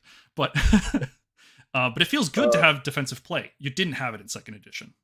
yeah. So one thing on the note of bravery and on the note of potential like core rules wish lists, and I'm not necessarily seeing it here on the list there, but meaningful terrain rules. Oh yeah, good one. That's a good one to add to the list. Terrain, the way it's written in Age of Sigmar, sucks. And it shouldn't. It should be really good and really impactful. And when you have a tournament that actually gives you good terrain rules, the game feels way better.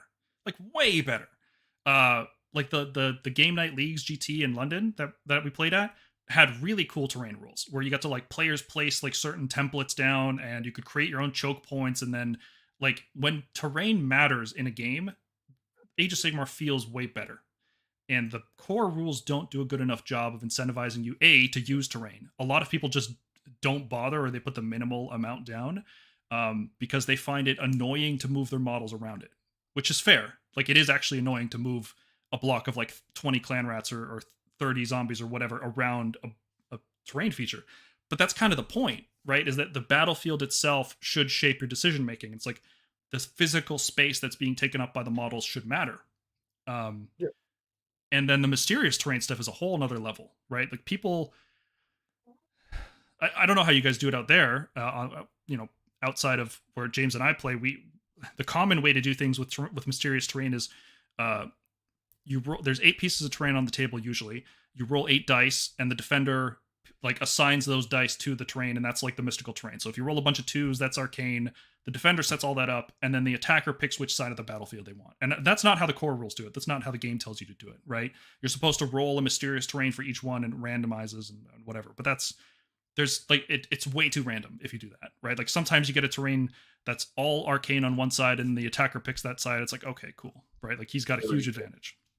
Or you get a tower-shaped terrain that's impassable with no base, and then you roll Sinister or Inspiring, and models with wholly within an inch of that get plus or minus one to bravery. I'm just like, cool. Yeah, I'm never going to be wholly within an inch of that. yeah. That's another problem with the mysterious terrain is like sinister and inspiring suck. They're so Yeah, worthless and it's because bravery is worthless in this game for the most part, right? yeah, So if you have terrain rules that specifically modify bravery, which is not a good mechanic, that just doesn't work well at all. So we definitely need better terrain rules, not just mysterious terrain, but actual like how to climb terrain. Please explain how to climb terrain because we've had to house rule. The game is just easier if you house rule that anything over 2 inches you can't go on top of it and you can't move across. Like it's impassable. The game just works better. There's way less arguments. And I hate that you have to add that house rule to the game to make it work. So I hope they really add in better terrain rules. yeah. And then with that to come, they do some more like War Scroll or Allegiance abilities that are similar to like what Belthanos does, where he changes Mm-hmm. the rules for the terrain, right? Oh yeah. How cool is it like the Wilder Core hunters where they get bonus rend if they're near terrain, or like hunters of Huanchi, if they're in terrain you can't see them. Period. Even Yeah. if you're in melee with them. Like that's awesome. We need more stuff that interacts with the terrain. Not too much. I don't want the game to just be, terrain hammer, but I want this stuff to matter more in your decision making and how the battle flows.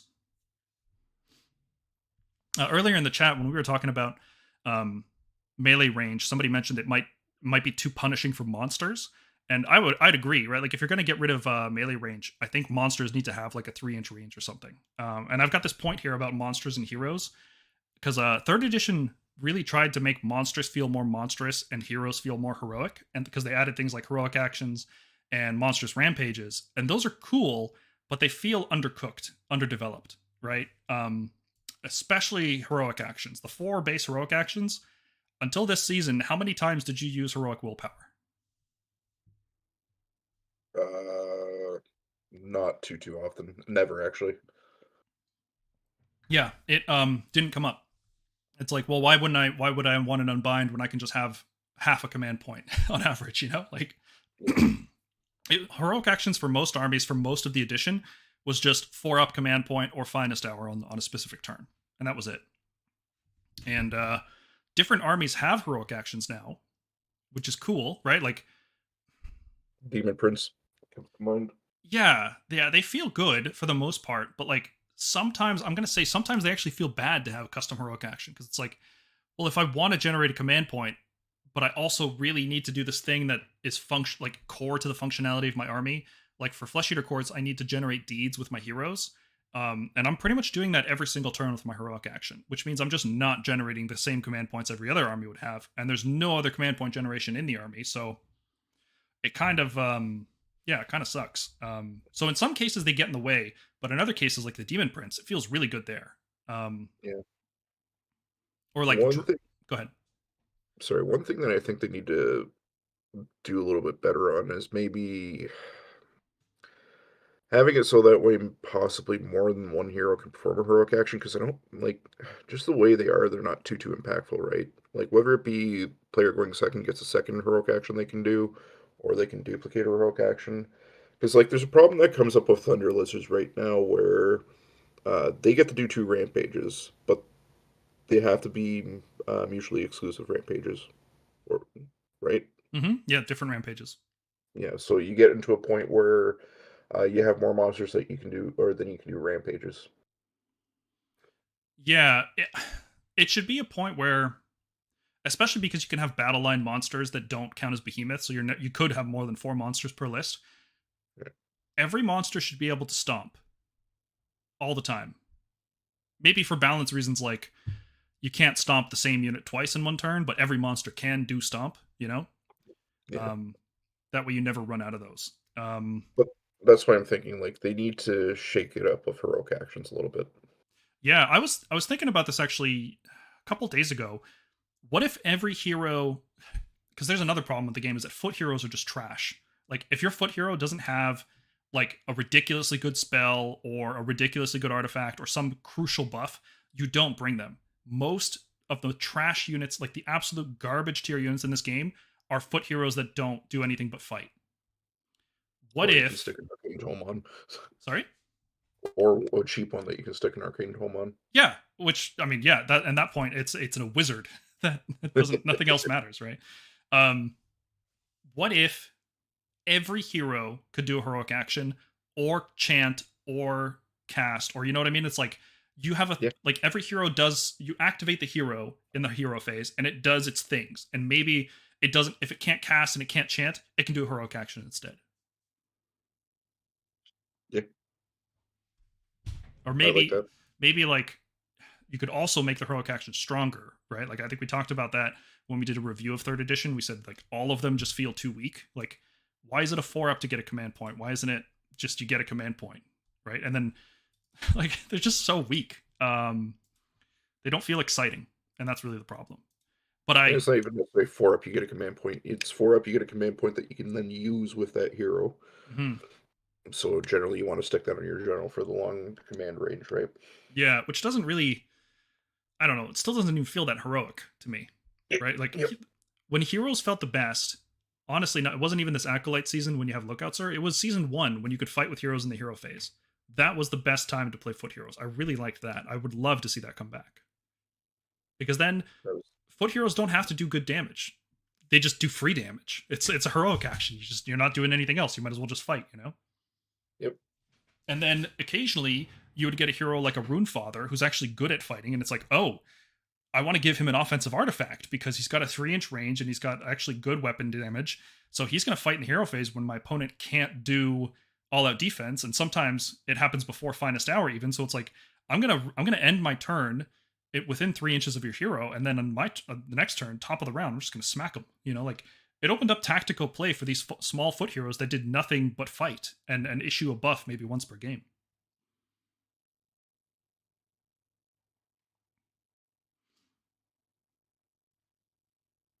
Natalie in the chat says, "Why Stormcast didn't get heroic actions, or a second one was a missed opportunity." Yeah, we really, if there's going to be a faction of heroes, you'd think it would be the Stormcast, right? But yeah, that's weird. I Andy, think they just, go ahead. I think they just didn't get out of the second edition mindset fully at that point. Um, Yeah, I've always said that the books recently, the books released in 2023, felt like 3.5 books, but those were actually supposed to be like third edition proper books. And they had those rules, like sort of like those new cool rule sets in mind. yeah, yeah. They really figured out what they wanted third edition to be around the time the Gits book came out. Yeah. That felt like proper third edition. Everything else felt like transitioning a second edition book into third edition, but those actually Yeah. felt like third edition books. Yeah. Rampages could also use some work, and I'd also like to see more stuff be able to use rampages. Like, it's really cool that Severeth can smash to rubble. It's really cool that the Avatar of Cain can stomp and do things. Like, I'd like to see more of that in the game, because it would make rampages more relevant even if you're not using a monster. Andy2D6, love your channel, by the way, dude. I love your tournament recaps. He says, "Good evening. My one wish is for Bastion to be playable in a vaguely competitive environment." Yeah, wouldn't that be something? That sure would be swell if the Lord Commander of the Hammers of Sigmar was good. Sure would love that. He's he's not like terrible. Every now and then you'll see a list that goes 4-1 or 5-0 with him. Um, he's not unplayably bad. It's just like you have to get very specific matchups to make him useful, right? Like, I don't know. If you're not fighting against something that can threaten long strikes, like, do you really value the redeploy that much? How useful is it? The fact that it's random, it's on a D3. The fact that you're paying 300 points for him really stings. That part is probably the most painful. All right, here's my last thing I want to talk about for core rules. I hate abilities that you have to roll a 2+ to activate. Like Neve Black Talon's ability, it's so cool. She gets to teleport away after fighting if you roll a 2+. Otherwise, you just die because you're not surviving that combat. Roll good, Paul. Roll good. Yeah, that's it, right? Just like, I'm okay with prayers being a dice roll because there's interactivity with prayers. You can add or subtract or re-roll. There's because prayers are like a defined thing, there's things that interact with them. But when it's just like, 2+, do an effect. Like, this is the reason you brought the model, right? 2+, give a unit a crucial buff, like it can do hit rolls of 6, do mortal wounds on a 2+. So 1 in 6 times, it just doesn't do the thing you're paying points for the model. I don't understand why that is in the game, right?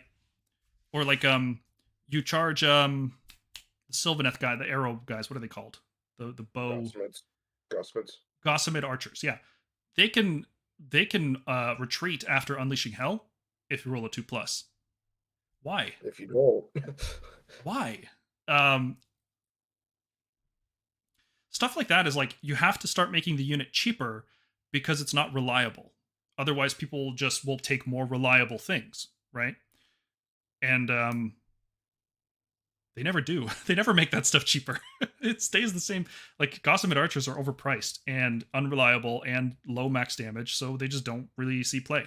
Yeah, I would love it if they got rid of all of these things that just need a 2+, or sometimes even a 3+. Like what's that one Lumineth hero, the Enlightener? You can twin your spells. You can pick another target for your spells if you roll a 3+. It's like, what does that need to be a 3+? Couldn't we just make this hero cost more points as instead? You know, like, I don't know. There's some, or you use your Aether Course to do it. Yeah, give us some way to game these things, right? Like, with prayers, you can game them, right? You can take High Priest, you can take Ionis, you can add or subtract 1 from prayer rolls. There's ways to game it, but with all of these abilities, there's no way to game that. But if you could use your Aether Quartz instead to guarantee it, that would be sweet. That would be a really cool mechanic. Yeah, once per game, just pop off your Aether Quartz in that unit. Yeah, stuff like that. So if you're going to have random effects, give players some form of control over some of them. I understand when it comes to like doing damage, like if you have a unit that, like Hex Wraiths on a 2+ after they charge, they deal D3 mortal wounds. I get why that's a 2+, right? Because it's like, well, it's damage related. There's already variance in how much melee damage you're going to do. So it kind of makes sense to do something like that. But when it's like 2+, apply the buff you bring the hero for, that feels awful. Last slide here, just talking about match play in particular. So this is more getting into, we're definitely going to talk about battle tactics, but things like how you form your army, enhancements, battle plans, even battle packs. Like what is a form of the rules that you'd like to see, and then indexes. We can finish off with a discussion on those. So you didn't play that much second edition. You don't remember. Did you ever have War Scroll battalions? Was that ever a thing that we talked about? I mean, when you were showing me the game, it was very much a case of these exist, don't use them. Pretty much for most armies, that was the case. Yeah, there were some that were like incredibly busted. Like you wouldn't play without them. Like Khorne had one where your Bloodthirsters got to fight first and fight twice, and every time a Bloodthirster fought, you pulled another one into combat. It's like, why wouldn't you play with that? Like, why would your list not have that? Fire Slayers had one once per game. You could fight twice. Like, there were some really, really, really busted ones, and then others were like, you can reroll hit rolls of 1 sometimes. But so third edition tried to streamline list building and standardize it across all armies, because one of the big reasons you would take a War Scroll battalion was it reduced the number of drops. There was no battle regiment back then where you could just fit your whole army in 1 or 2 drops. If you want, like, every unit you brought was a drop. And when you took a War Scroll battalion, all of those units became 1 drop in that battalion. So if you had a War Scroll battalion, odds are you would beat somebody that didn't have a War Scroll battalion, and then you got to choose who went first or second. So there was a huge advantage there. It would also, for every War Scroll battalion you brought, it would give you another artifact. So there was all kinds of reasons to take these. And there were some that were just good and some that were trash. So it created a real difference in armies, right? It's like, well, why is it fair that my army has a really good battalion and I end up having less drops and more artifacts, but your army doesn't have a good battalion, so you're always going to have more drops and you get to pick 1 artifact, you know? And core battalions, I think, were supposed to be the solution to this, because Battle Regiment is now the 1 drop, and that's all you get out of it. And then Warlord is you get more enhancements. So it's kind of like a split between those two. And then the rest of the core battalions are just useless, right? Like, they're so bad. Like, when was the last time you took a Vanguard or a Line Breaker? Is that a thing still? Linebreaker I never used. Vanguard I used in Season 0, where we were still figuring stuff out for list Yeah. building. It turns out free command points are not that good. They're okay, but not that good. So what I'm hoping for fourth edition is I hope they keep the idea of core battalions around. I like the idea that every army tries to fit into this standardized mold of like your units are arranged in a particular way. But I really hope they completely change the battalions and give us more meaningful ones. Like, imagine if we could play a version of the game that had acolytes and veterans and bounty hunters and like all of the battalions from this past edition. All of them were just available and you could just play with them. Like, that would, maybe you'd skip battle regiment finally. Yeah. Well, that's what I'm saying. Like having this stuff that's tied to the seasonal rules, like the primal dice, getting you the benefit from that actually gives you like a good value proposition. It makes you want to consider not taking the one drop, right? And I think that's done a good job at dissuading that this season. Yeah. Do you think it's done enough? Like, how do you feel about the battle regiment? Because you didn't experience any other version of the game. So what are your thoughts on the battle regiment as a whole? I didn't like it when everybody was pivoting into one drops. Um, but at the same time, it's kind of advantageous when people do it because it reveals enough information about your opponent's army from the get go, and you just play around it. I do like the fact that now, because there isn't so many one drops, there's diversity in like how you play around that now. Hmm.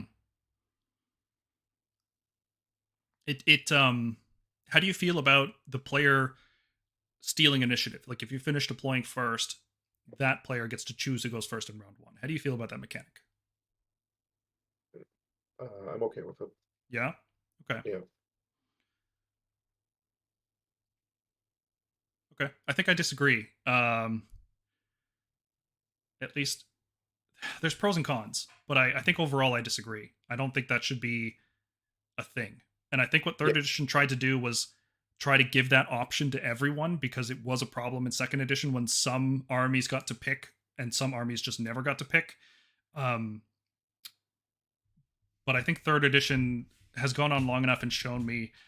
I'd have to write up my thoughts on this sometime, but basically, um, I think it's an experiment that has proven that it's just not good overall, to have people pick first turn, that's or at fair. least or at least people shouldn't be able to pick go forcing the opponent to go first.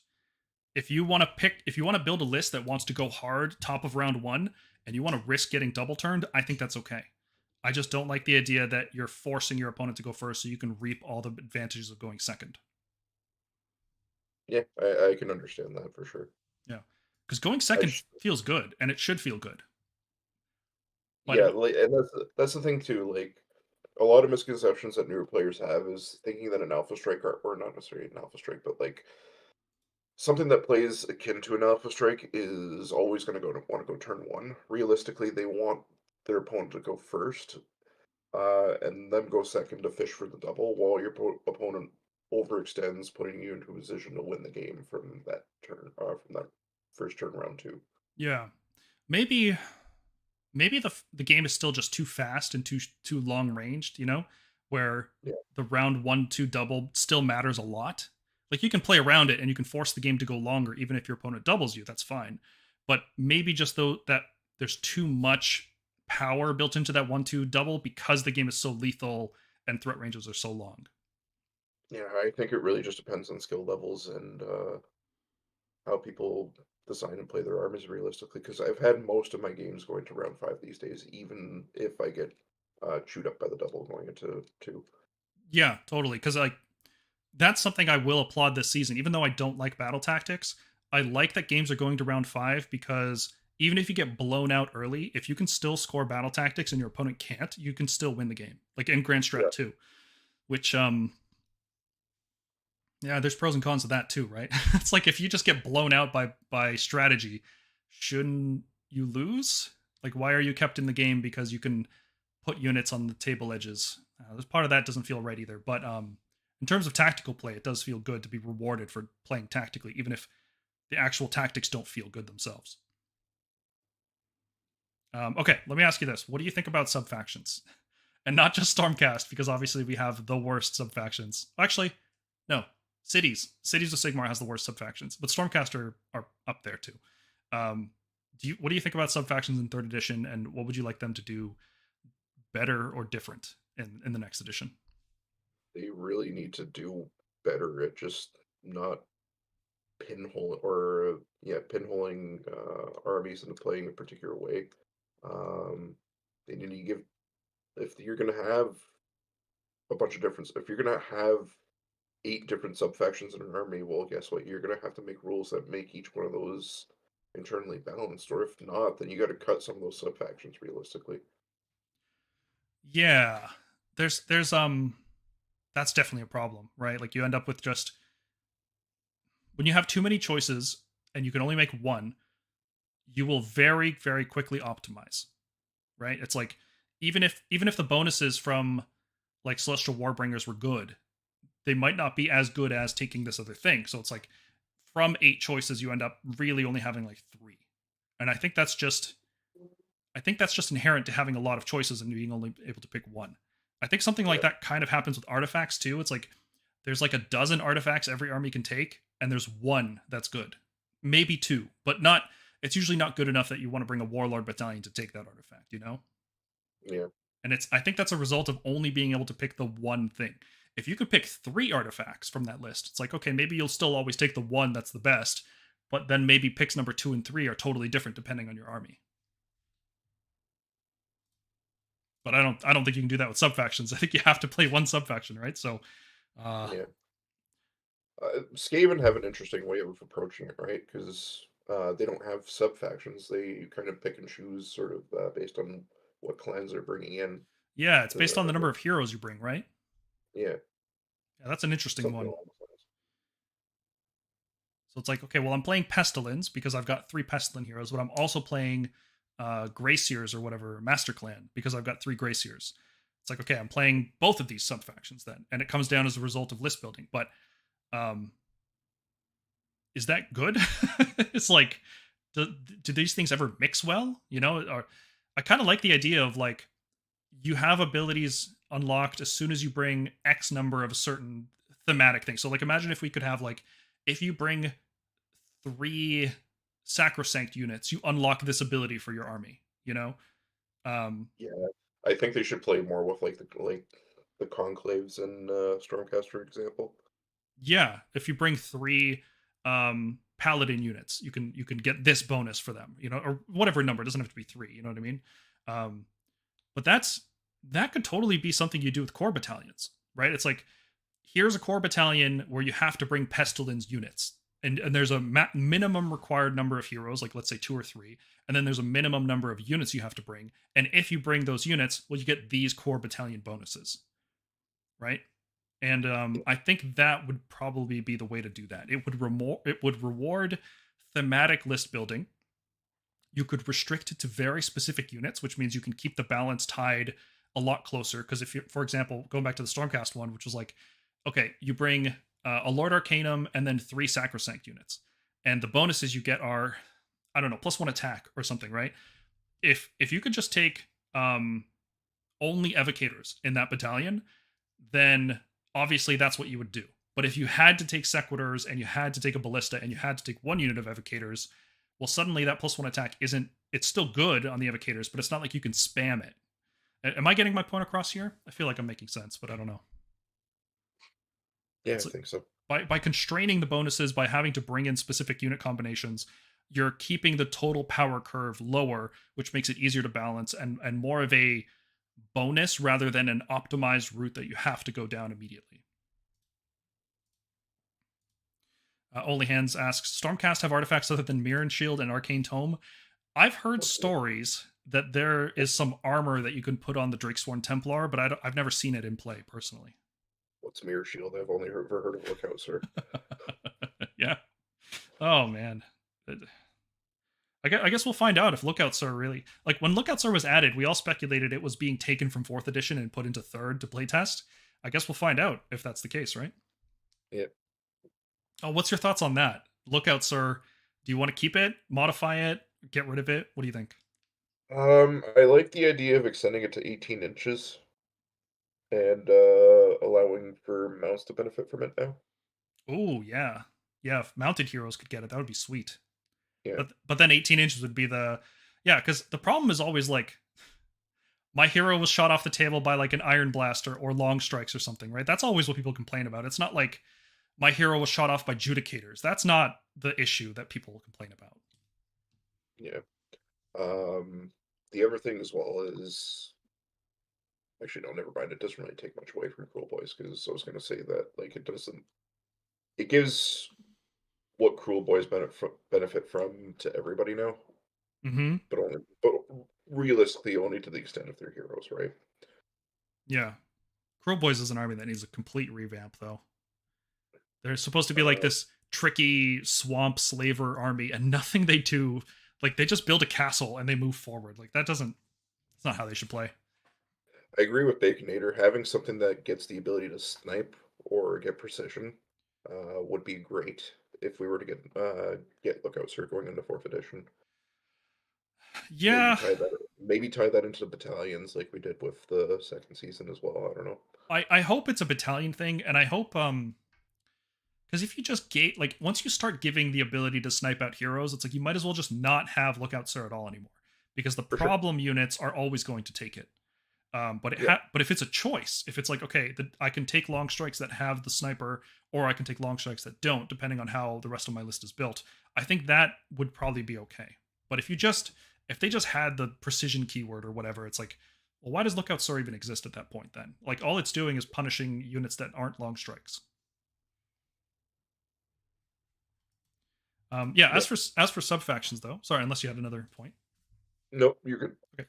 Um, for sub factions, I think one problem I see with sub factions is that uh, they focus too much on specific units. This is a problem in a lot of armies right now. I think where the only time you would use a certain unit is within a certain sub faction, and ironically, Stormcast don't have this problem. Like we're the one army that doesn't have this problem. Like we use paladins outside of Knights Excelsior. We use Dracoths outside of Hammers of Sigmar. We use we don't use prosecutors, but but you know what I mean. Like we're never pushed to just oh I'm playing this sub faction. I'm using these units, right? It's like even in a Knights Excelsior list, you're still bringing Dracoths. You're still bringing Redeemers. You're still bringing Justicar Conclave. You're still mixing your different units together. Whereas you look at an army um, like Gits or Ogres or all sorts of other armies where it's like if you're playing a specific subfaction that gives such powerful bonuses to these units to incentivize you to play these subfactions, all you're doing is actually just forcing yourself to play those units. And in fact, those units have been balanced around that subfaction to the point where they become unplayable outside that subfaction. Right? Like, do people play Squigs in like a Trog list?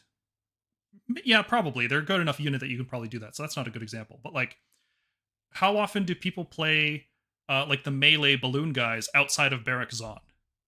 Right? Like you might bring riggers to heal your boat, but you're not going to bring a significant amount of them as a melee force unless you have the +1/+1 on charge.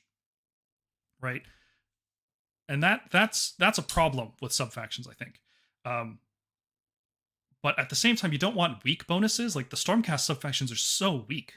Like a 6-up ward, if you're contesting an objective, basically with Stormcast, that just sucks. That's not good. Yeah. Or like cities. Oh my god, all the cities bonuses are so bad. You're not excited to build any kind of list with Cities of Sigmar because everything is just so weak. So like there has to be some other way of designing it where sub factions make you want to play them, giving you incentives to pick that sub faction, but not so much to specific units that you play that to the detriment of other units in your army. Like not to the point where that unit is balanced around that sub faction and unusable outside of it. Yeah, I think Slanesh did a pretty good job at that. Totally. Yeah, actually, now that you say it, like I like the way they've approached sub factions, which is like 3 distinct ways of playing your army. and you use all of your units. You just use them differently depending on which subfaction you play.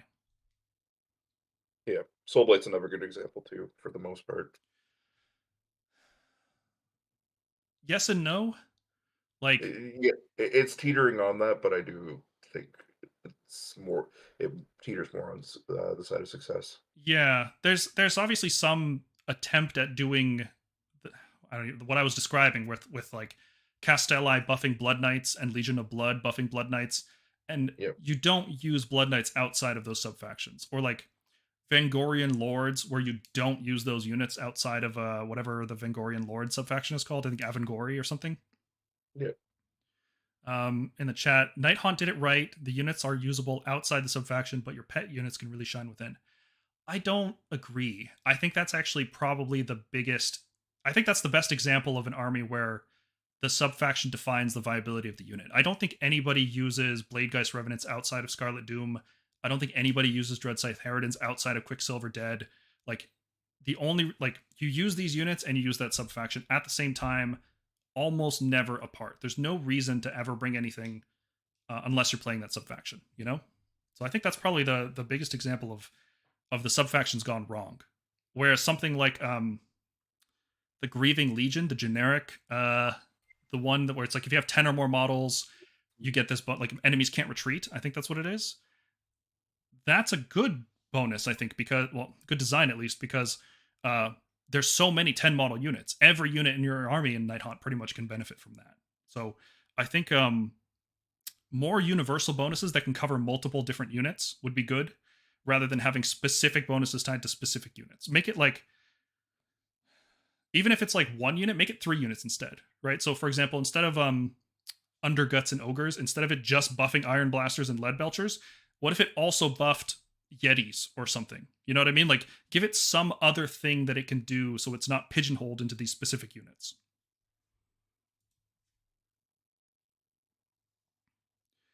Okay, let's see here. Whenever you get back, James, I want to talk about battle tactics with you, because Yep. you are a 3rd edition baby, and I think it's adorable.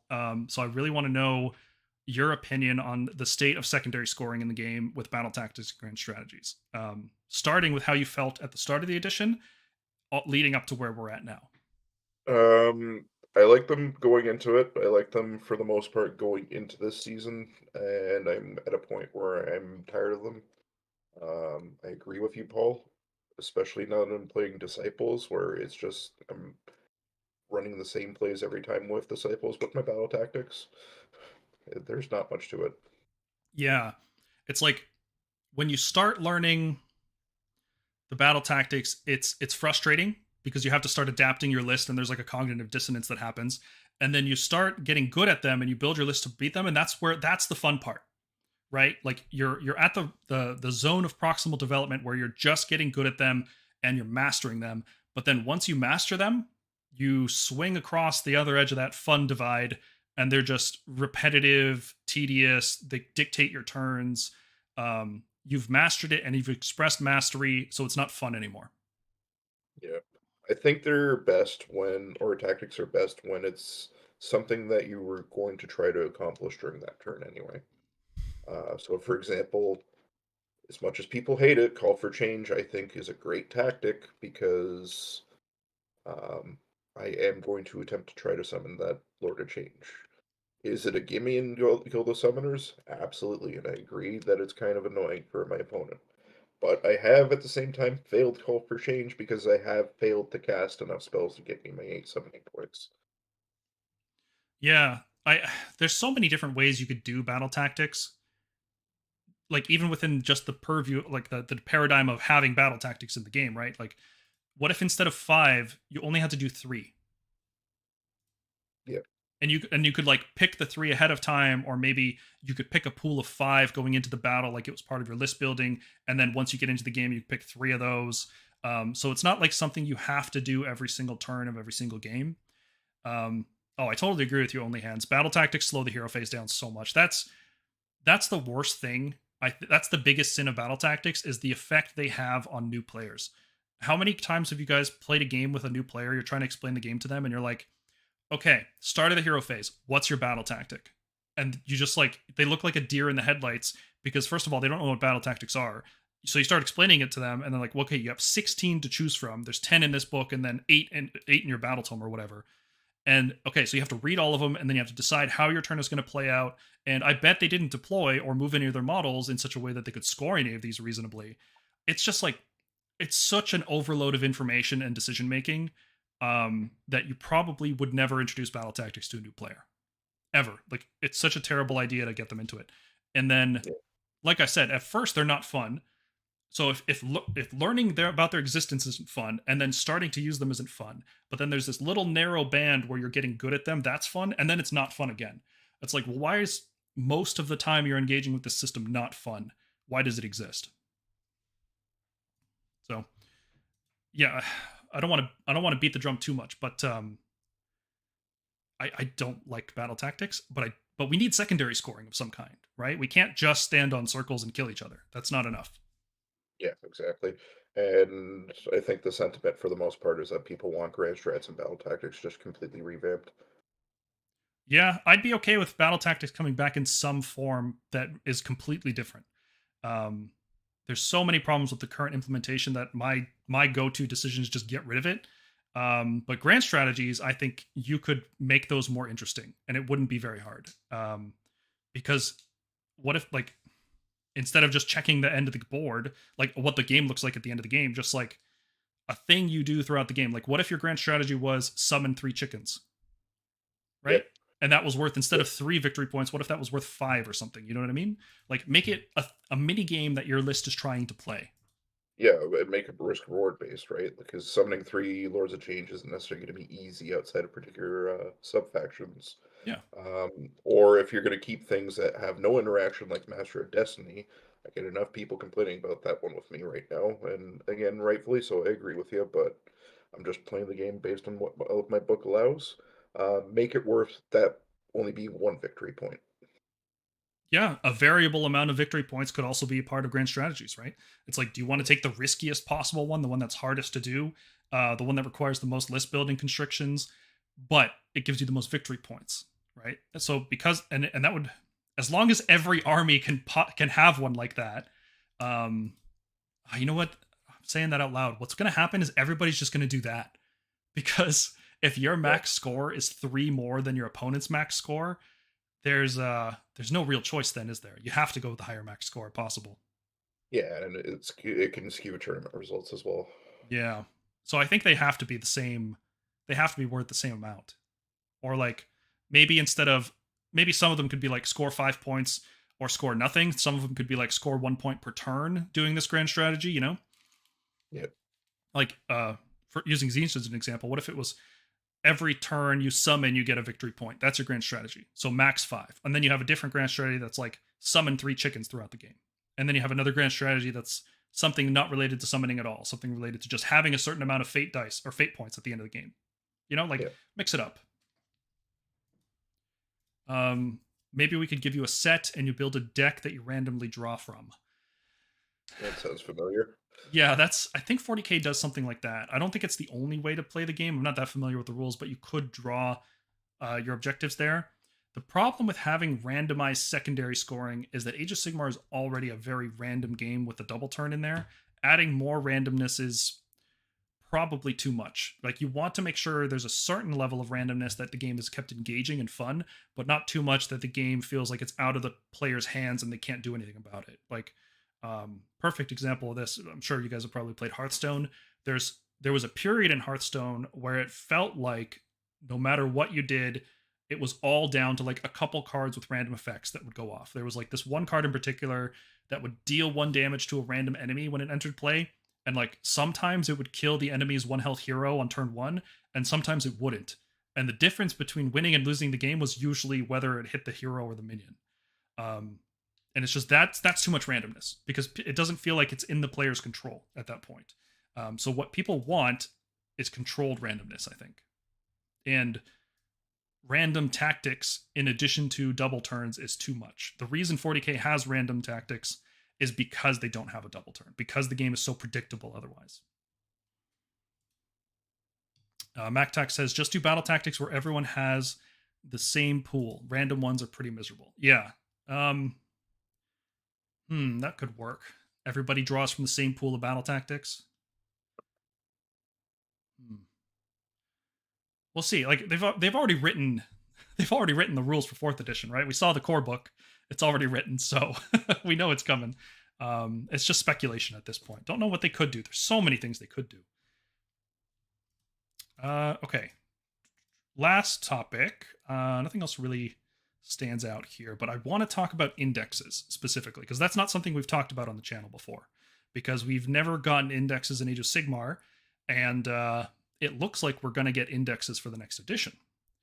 So for people who don't know what an index is or what that term refers to, it means a game-wide update to all the armies. Basically, every army is going to get a new battle tome, but it's like a mini battle tome, right? It's like a shorter, less options, less spells, less artifacts, but all of your units get updated, all of your units get new points, all of your units get updated rules to match the new core rules.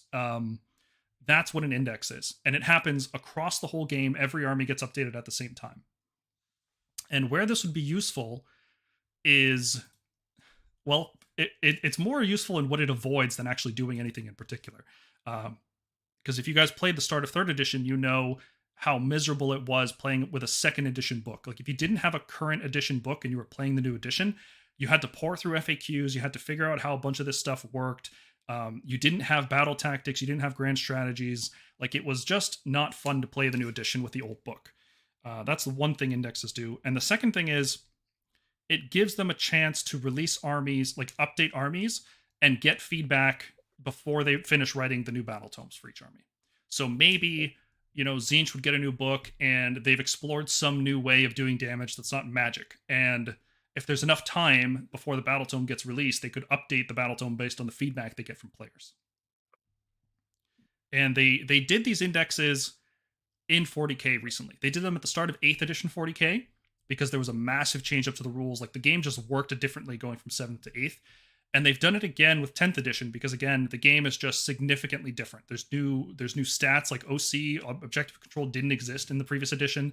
Battle shock is totally different. Stratagems are different. The core rules are just different enough.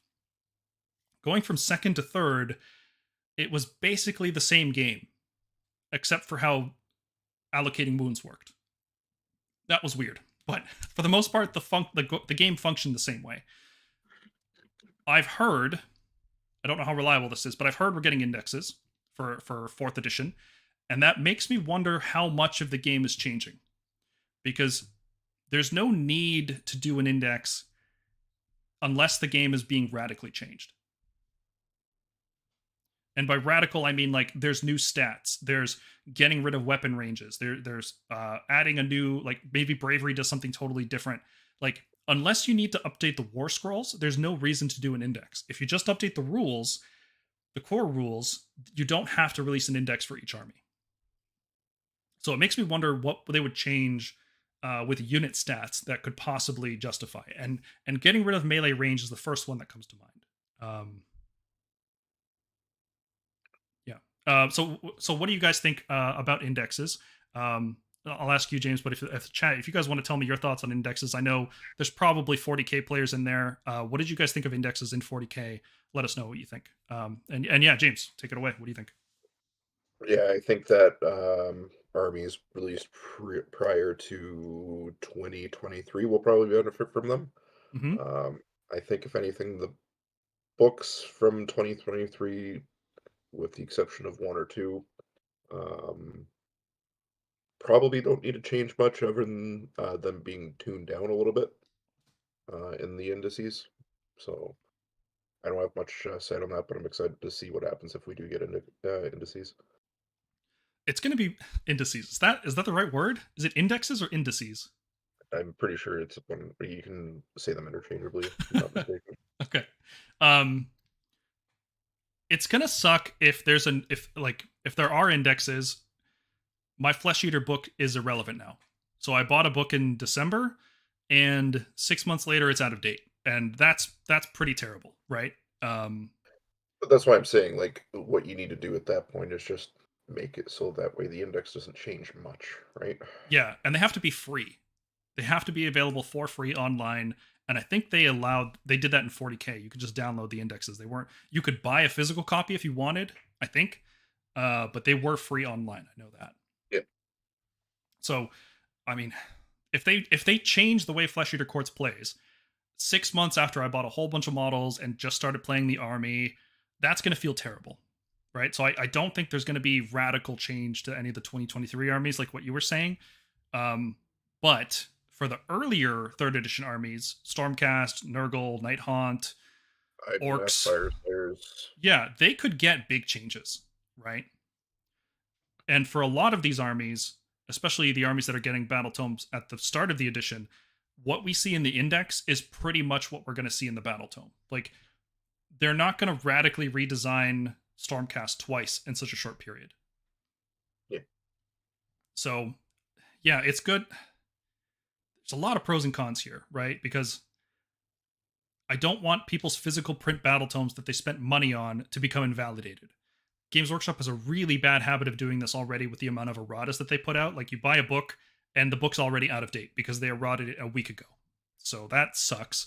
And this would be an even bigger form of that, where you bought a book and it's not legal anymore. But it's probably better. It's probably better than trying to play the edition without it, right? The most overpowered armies in third edition were all armies using second edition books and like a White Dwarf update, or just like their points got so cheap that they were broken using second edition rules. So it's stuff like Beasts of Chaos, Flesh Eaters, Cities of Sigmar, using like Stormcast units and their busted second edition abilities. Seraphon were hilariously overpowered in third edition until they got their new book. So much of the imbalance of this game came from having old books in the game. Yes. I think actually this year was the first LVO where a second edition book didn't win. Like, it's the last LVO of this edition, and it's finally a third edition book actually won, which is crazy. I could be wrong on that. Fact check me, but I know that they've been dominating the tournament scene forever with these second edition books.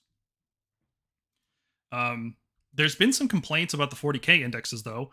I'm sure you talked to some 40K players around the store, so I'm sure they've told you about stuff like this. But I've read that there's a first of all, they're really imbalanced, right? Like, Eldar were so much stronger than everybody else. It was like not worth playing the game if you had Eldar across the table from you. Yeah, I hear some things about Necrons.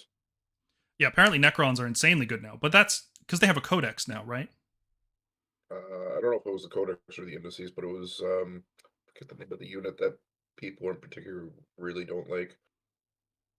But like, you can't find them anywhere right now because of it. Yeah. But yeah, 40K was apparently grossly imbalanced, and a lot of people blame the indexes for that. But I don't think balance and indexes have anything to do with each other necessarily. Like, the game's not guaranteed to be balanced just because they do indexes.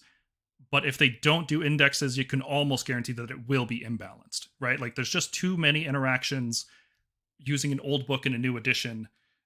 There's too much, right? Something's going to be broken, and it's probably going to be one of the older books being transitioned. Here's a question, and I don't know what the comparison is, but how many factions are there in 40K compared to AOS? Well, there's Space Marines, Red Space Marines, Black Space Marines, Spiky Evil Space Marines, Gold Space Marines, and then a bunch of armies nobody plays. So like 6. No, there's a lot. There's a lot in 40K, so it's going to be a challenge to do the balancing on the indices in there. So in theory, quote unquote TM, whatever you want to say, it should be easier to do the indices and balance them fairly well for AOS, I would think. Well, that leads to another problem with what people have with 40K indices. They suck the flavor out of the game, apparently. Like, this is the biggest complaint I hear about 40K, is that armies don't feel distinct enough. Like, Death Guard, for example, don't really do anything except have +1 toughness. Apparently, I don't follow this discourse very closely, but that's what I understand of it, is that the game is just not very flavorful. Which is, I mean, hard to imagine given that we play AOS. This game has so much flavor baked into the armies. It's awesome.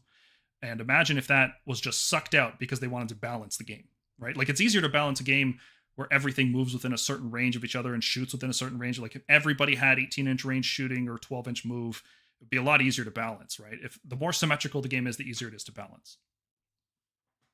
So people would be concerned that if indexes came out, the game would be imbalanced and it would have less flavor. But I don't think this has to do with having an index at all. I think these are just things that can happen whether they put out the indexes or not. That's fair. Yeah. Man, it's going to suck to have a Stormcast index and like not like I could just see this happening. We're going to get the indexes and we're going to be so excited about certain units, but we will have no idea if those units are actually good in the battle tome or not. Fair. Because it could be the case that they make like, I don't know, Storm Drakes are busted in the index, and then when the book comes out, they're like 100 points more. You know what I mean? Like little things like that could change. So it's going to be tough to actually plan out buying anything. But if you're playing an army where you know you're not getting a battle tome anytime soon, like Cities of Sigmar probably are not getting a new battle tome, you could just build a whole army based off the indexes and feel good about it. There's no concern about anything getting eradicated anytime soon. That's going to be weird. I don't know if there's an argument to be had about Cities of Sigmar getting a tome early on as well. Just to go back to the fact that we're trying to sunset like the older city stuff, right? So we do that sooner than later. And maybe a potential wave 2, I don't know. There's got to be a wave 2, right? Like there's no way they're going to leave the army with like a bunch of old elf and dwarf models. They have to release new stuff. Yeah. How soon do you think that's going to happen? I couldn't tell you. It's tough. But like, as far as I understand, though, if you got a book at the end of the edition, are you always getting a book at the end of the edition? Or if you got a book at the start of edition, are you always getting a book at the start of the edition type thing? Probably not. Nurgle got a book near the end of first edition. Wait. Start of second, and they were start of third. I think that's... Hold on, how did this go? End of first, start of third, I think, something like that. I don't remember where their second edition book fell. Flesh Eaters were midway through second, and then at the end of third. Fire Slayers were midway through second, and then at the start of third. So there's no rhyme or reason. In general, yeah, they've had armies that are at the start of an edition and at the very end of the next one. So there's absolutely no consistency in that, unless you're Lumineth, like what Thomas is saying. You just get a book every 6 months or whatever. Stupid Lumineth. Yep. Yeah, they're the only army that gets more books than Stormcast. They're just the worst. Let's see what chat has to say about indexes. They were great for 40k in 10th edition and allowed for rapid iterations. Lots of stuff got fast updates and changes based on feedback. Yeah, that's definitely a pro for indexes. If there's a balance problem, because there's no physical books out there, there are physical books, but because it's based off free downloads, like nobody can complain because you chose to buy the book even though there was a free version of it online. You can't complain about any changes that happen to the book, right?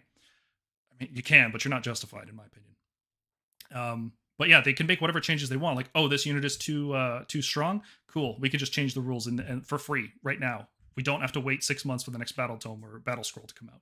It can just be changed surgically and done that way. So that's definitely a pro of indexes. If there is an imbalance, they have the capability to quickly fix it. Whether they do or not is kind of a different story. It depends on how much you trust Games Workshop's competence. They don't have the best track record always, but lately I got to say they've been doing a good job balancing the game. If those 2023 battle tomes weren't reined in as fast as they were, this game would have been ruined. Like, it would have been over. We probably wouldn't even have a podcast right now. We just wait for the new edition. But because they took surgical changes to nerfing all of these overpowered armies, it kept the game relevant for way more players. The only criticism I have of them lately is that the Fire Slayer and Night Haunt buffs could have come like September last year instead of 4 months before the new edition or whatever.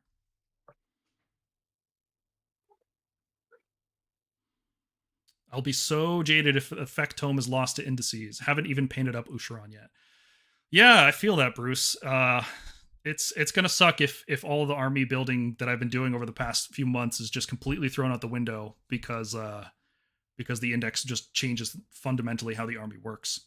That that could happen with any battle tome update or any battle scroll. Like they shift the points around enough, especially if you're an OBR player, you know this. Like that army just gets wild changes every time they update anything. And that's not fun, right? It's like because there's a hobby attached to this. It's not just like a video game where they patch it and people just adjust their army building or whatever. There's models, there's time, there's painting, there's people have favorite models that they want to use, and suddenly if your list is like 10 points too much and you can't use that unit anymore, well, that just sucks.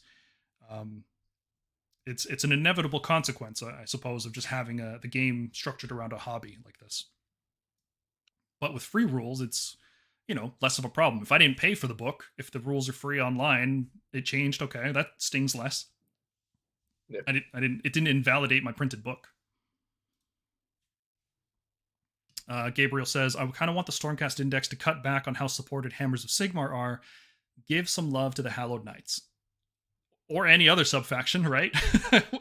Hammers of Sigmar has way too many special characters as a ratio. Like they're all in Hammers except for Gardas. Like we've got nothing else in there. So even if every subfaction just had the one special character, that would go a long way, I think. Wait, whatever happened to that Vanguard or Astral Templars hero from Warhammer Plus animations? Hamilcar Bear Eater? Yeah. He's around. He never got rules, unfortunately, or a model. Yeah, I thought we were going to see a model for him right now. But... I thought so too, but we got the Black Talons instead because we needed another Hammers of Sigmar. Yeah. We got the adoring fan haircut. Oh, I hate that modern haircut so much. It's the worst.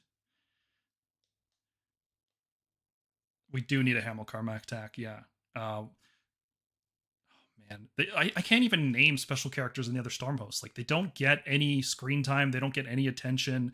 The other Storm hosts are so underdeveloped. We really need to focus more on them. I was hoping with second edition, we got there was a number of special characters they added to second edition for the Anvils of the Heldenhammer. Like we actually got, I think it was just Balthazar Gelt reincarnated in Age of Sigmar. I think he got special rules, or at least some Lord Arcanum got special rules. So maybe we'll get a new Anvils character in the next edition. Could happen. Maybe it'll be Hamilcar. Yeah, could be. Give love to one of the other Storm hosts, I think. Anvil's got enough time in the second edition limelight. Yeah, anything. Tempest Lords, even. I'll go Tempest Lords because they're sick. Their story is so cool. I got to do a video about them. I got to do lore videos in general. That's what I got to do. Okay. I think that's a pretty good point to end off the stream. What do you think? Yeah, I think so. Okay. All right. Well, thanks everybody for tuning in. We are very excited about 4th edition.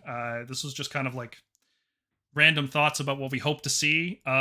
We'll be watching it live. Maybe not on the channel, but we're going to be watching the Adepticon reveals. So if you want to be in the Discord server when things are popping off and you can get hyped with us and ride that hype train all the way to June or whenever the new edition launches, it's going to be a good time, and that's going to be a really good summer. I have really high hopes for 4th edition, and I hope I don't find myself clipping exactly what I just said right now in some kind of like black and white doomer meme like a year from now when the edition is just terrible. But I have high hopes. Yeah, and that's it. I'm excited. How about you, Jims? Yeah, I'm looking forward to it. Sweet.